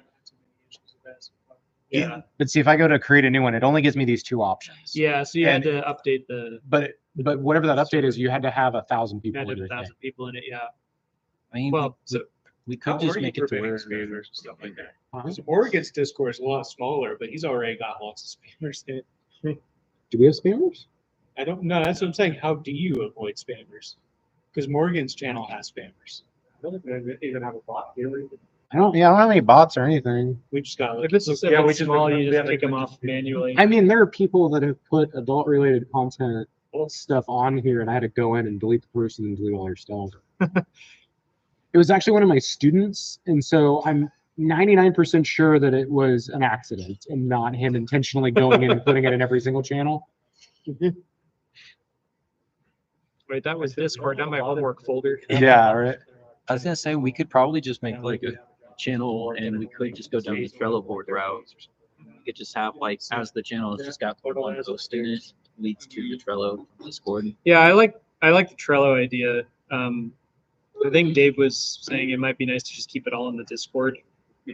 But I mean, so I bring it up just to see if people are already familiar enough with Trello that they would want to do that, or is there another tool out there that you like better if we were going to do like a projects in progress board, like Trello or something else? I've used Trello before. As far as I remember using it, though, it's more of a bucket for tasks than really like a job posting. Right. I mean, you could use it that way, but yeah, it's like it's meant to be used as like a Scrum planning board. Cards moving from left to right. Gotcha. I was just thinking also with Discord, we don't have any bots implemented right now. We could have a bot channel specifically that clears out the channel every 30 days or something like that, just for job posting. I mean, you can do that anyways. Can you already clear Yeah. that there? Yeah. Because then we don't have a job posting lasting, a month or anything like that. Or- And then I mean, if they still need that person, they would just post it again. Yeah. It also That way we just get dirty. do a Google Sheets. Or too. that too. Mhm. I mean, is this something that people would find useful? Oh, I actually, yeah. I recently got a promotion at my job, so I'm going to actually start hiring people for the projects. Nice. Extra money is nice. Good job, man. Is there anything you guys want done different to the Discord? Or you're You like, did a great job reorganizing all the that channels. was Dave. So thank, yeah. thank Dave. Because I mean, like, Dave's not here, so you can take the credit until he comes back. no, yeah, just Dave is fine. Not that guy. That's the green cyber ninja. Yeah. Well, you looked over at his direction when you said Dave, so Well, I was in my mind. I was like, Gesture. he's not here, Experience. and I was like, yeah, so he's not. Dave 1 and Dave 2. Yeah. Yeah, look, the Discord looks a lot nicer now. Is that all the He was like, put him like this. I didn't even know that existed. Also, I sat there. Okay, so I right click, like, here's Global Game Jam, or like I go here and I'm like, where's where you can edit server, all of that. I was like, how do you put these in different things? Like, I had events and I couldn't figure it out. Anyways, you can just grab them and move them around. Mhm. And if you're the leader, that's all you had to do. But I literally sat there for 20 minutes and I felt like such a fool. They keep adding stuff to Discord, changing how It's nice. But yeah, it looks a lot nicer. It's easier to find stuff. Yeah. How does everyone feel about having like roles in Discord where you can just like put like, okay, I'm a Unity developer, and then over on the right-hand side you could be like, oh, okay, well he's a Unity developer, he's online. Do you guys want to sit over here and then be out of the sun? No, that side of the table's just looking Yeah. cool, it's right? got- okay. Yeah, they're looking cool. That's it. Okay, I moved to LA and I always thought people was like, why are they always wearing sunglasses, just trying to be cool and all that? Then I go out there and it's a desert and I'm like always wearing my sunglasses and I'm like, no, it's because you're gonna die. I do like the role idea. That might be another way to Okay. kind of approach the, oh, I'm looking for a like an artist or a musician for my project. All right. To see who You- the Discord is. Okay, how do you do roles? Do you guys know how to do roles? Yeah, So go to the gear. You want your I don't know how to mod it to where people can assign their own roles, but no. yeah. You have to have a bot. Yeah, you emote it and it automatically assign that. I haven't touched So in the words of Brandon, we're doing this live. Yeah, we're going live. that before. On his. So you just add stuff here to make however many roles. Okay, so what's a role? Unity developer. We're gonna do Unreal. Start with the First. Yeah. I think you can do. Yeah, that's good. And then we're gonna be green. Oh, with the, I didn't give it a name for some reason. And people can be both roles too. Yeah. Okay, permissions. Okay, so I can like give someone permissions for everything. Yeah. Okay. Yeah, in my server, I have stuff locked down with certain people. Okay. Do we make it to where the Unreal devs don't see Unity devs? Vice versa. No, that'd be In awesome. their own echo chamber. Yeah. Okay. That would be terrible. Okay. Yeah, okay. not a great we need what's like is there mods?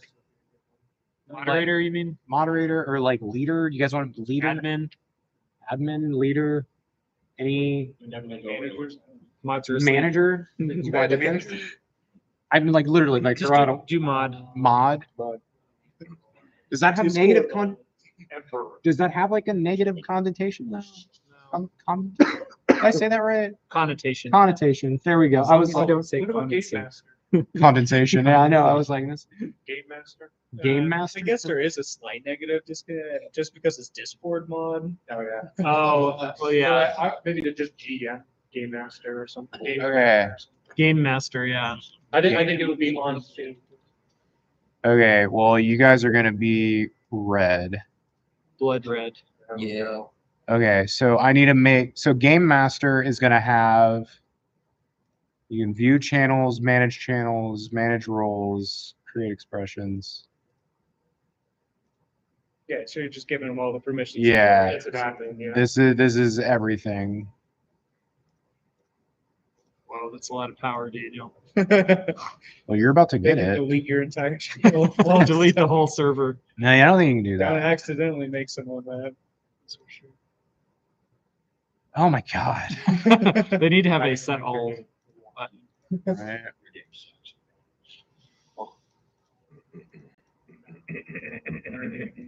And if somebody makes games in Game Maker, just remove them from. They can have their own little bubble. Just start having way more. Well, You're almost in a couple hours, I'll be done with There the. you are. Oh no, I don't. So I need them to be Members administrators. of this will have. Oh, you should have started with that one. We'll have every permission. We'll bypass. No way. Okay. So it's fine. Okay. What each person is good at. Like not necessarily roles. Who wants this power? I know that. Yeah, those are roles. I know that. Yeah, you can be select multiple ones. Roles like roles you can also. Type in Elliot. It might be. Oh, I gotta. Oh yeah. Just kind of tags or something. He doesn't have. All right. So Ches, I think, should have it too.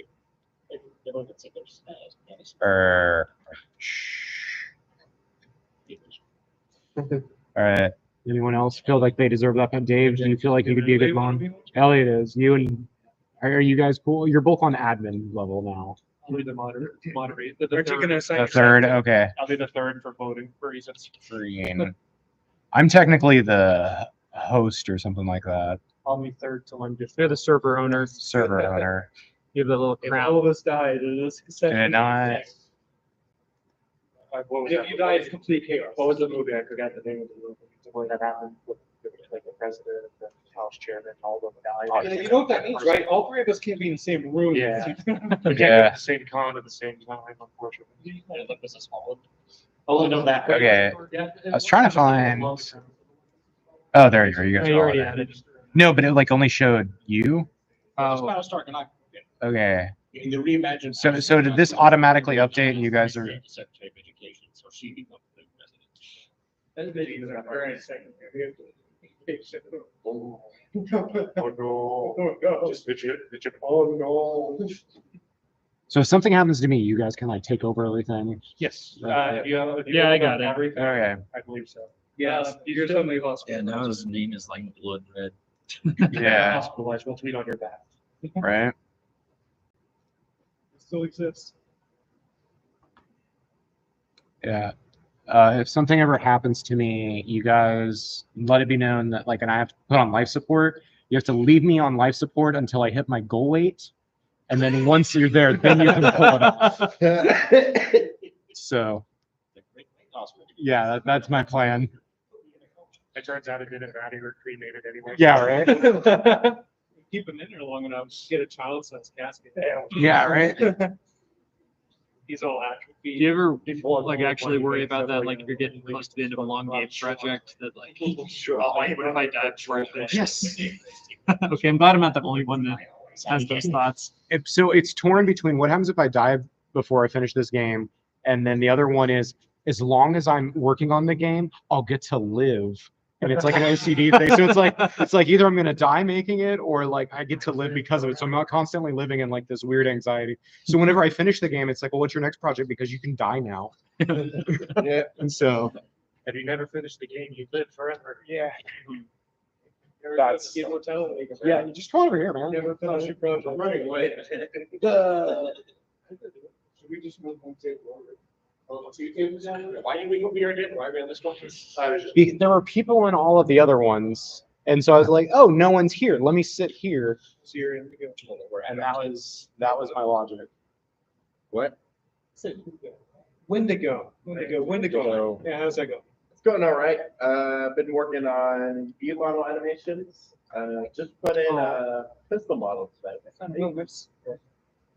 Mine, at least. Do you kill the Wendigo yet? I haven't done it yet. Oh, I saw like a capsule. Yeah. There.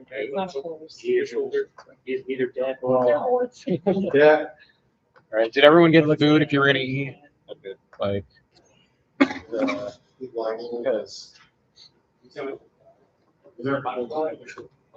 Like the Steam reviews. Did you want to get going? Oh, you may have overestimated. I was smart to get it. Well, it said. You know, we were gonna be sitting in this. 15 people. It's Some of you weren't in it. Just start getting. gotta be a joke. Big everyone's forced to have it. okay, the meetings are the Thursday of every year. When we have a launch party, that takes 6 years to finish your game. And then you That been 6 years is the minimum. seems like, well, Dave finished his game earlier in the year, and that took him six or seven. Yeah. And then you were at 6. How long did Urban Entrepreneur take? Because one. I get a lot. I was gonna say 6 really common. I'm at 3 years per game. I think one is what I'm going to shoot for going forward. I don't want to take 6 years. It's not just the day of the game, you asked like, how many people are gonna show up so we know how much pizza to get. Oh, because you know traffic. Well, that doesn't. Well, like a bunch of people didn't eat. Like, So I'm not upset, or I was joking about that. How many people are gonna eat? No, I can't eat gluten. So I need to bring some to my dad's. I'm gonna bring one pepperoni to my dad's. I'm like, what am I gonna do with these other pizzas? So I'll still do that. you got it. Return it. Yeah, right. Also, I wasn't when I was ordered it. It was like a catering style or whatever. Right. Normally, I just get a thing of cheesy bread, and they were like, "Here's a slab of cheesy bread." So I was like, "Thank you." It's a metric truck full of cheese bread up. It's 5 gallon drum of marinara.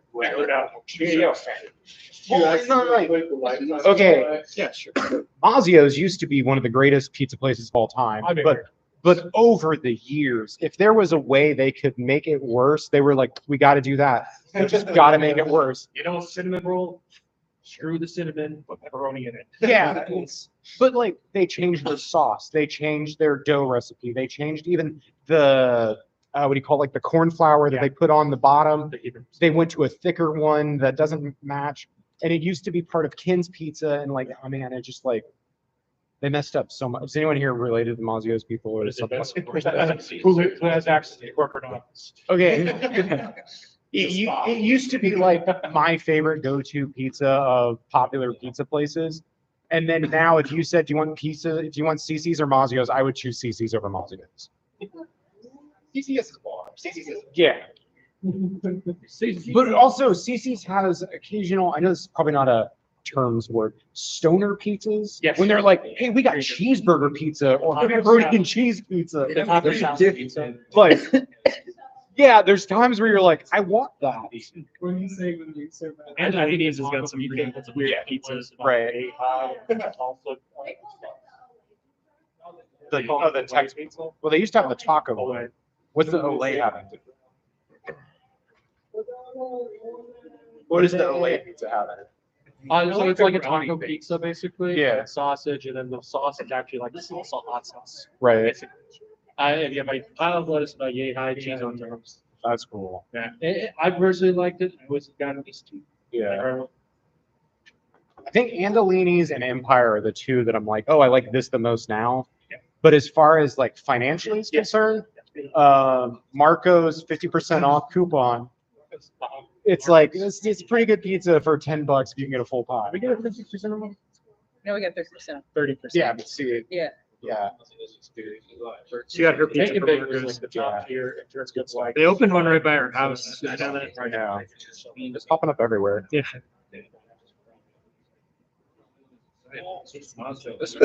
What's the even Little Caesars though? I feel it's the same quality as a Mazio's one now. I haven't been to Little Caesars in so long. Okay, but you can still get a pie for $6, which is less than a frozen pizza. Hey, it's not. They never say it's good. It's Yeah. hot and fresh. Okay, you say that. Are you talking about the Walmart fresh pizza thing? I didn't know they had one. The short. No, I don't know. I go if you go to the, I was picturing you already have like I have shredded mozzarella in the house. If you add extra mozzarella to that, it's actually good. It's only $10. Yeah. So good. Yeah. Yeah, I have that argument with my phone. Yeah. Yeah. Yeah, his chances fell over 20. Yeah. Domino's went up and then it went down, and it's I don't know where it's at. It's still like we're down. Are you? Yeah. That's still Pizza Hut stayed at one zone to me, and then they just haven't gone up or down. They've always just been. Yeah. If we could do it on weekend. They've always been awesome. Oh, yeah. Like, Well, I feel like I've heard nostalgia stuff with Pizza Hut. so when I was to the library near me, like every time you finished a book, library, they had like a coupon, like, Yeah. and like they had a personal, like, it's like personal deep dish pizza and pizza. That's what I'd always get. Right. That or Okay. The punch card for stuff.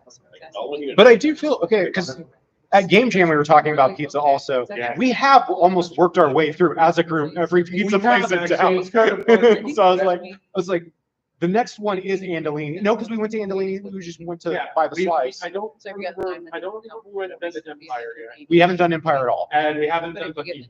No. But Bohemia is like so high on the prices. One of us has to take a million off Yeah. for to take everybody. Right. But Bohemia is very. Did you want to pitch For a Game Jam, that's when we go get that pizza. We're like, oh, we're gonna the. I'm standing because I can only sit so long in these before I think I'm gonna die. So that's all it is. But we do have to leave in 13 minutes. So I'm gonna tear down the TV and stuff or the live stream. October 20th is the big Circle Cinema event. If you have a project to show up, do you have any? You should still get a booth anyway, Shy. working on the version of the broadcast software. So. Yeah. So just come. The idea is we just show up and whatever project you're working on, show it off. So just come and show it off. And so that'll be, I completely left all of my cards and everything next or in my room next to, I put everything. All the posters. Yeah, all the posters and cards. I put them in a bag and I have them in a spot in my room. And then in front of the door, I was like, okay, put your laptop and all of that in front of here. Add the bag that has all the other stuff. That way you don't forget anything. And as I would remember stuff, and then I completely forgot. I brought some cards. Do you have some? It's my card. Does anyone, because you're on the website, right? Like you got that. Yeah, we have a poster for the October 20th event. Yeah, I want to put up like a full size poster, same as last time. Those are the same ones. Yeah, here. Oh, I just need one. You just need one. Yeah, thanks so. There you go. Actually, let me give you another one. These tables. They tell you what phones. No. So can I get these cards too? Oh, yeah. Sure. Anyone else want one? I've got two left. Send in the group your website and all that. We'll add you to as one of I don't know how many I got. All right. Thank you all for. Yeah, well. Yeah, I'll get you. Thank you for joining. Good luck. Enjoy life. Have fun.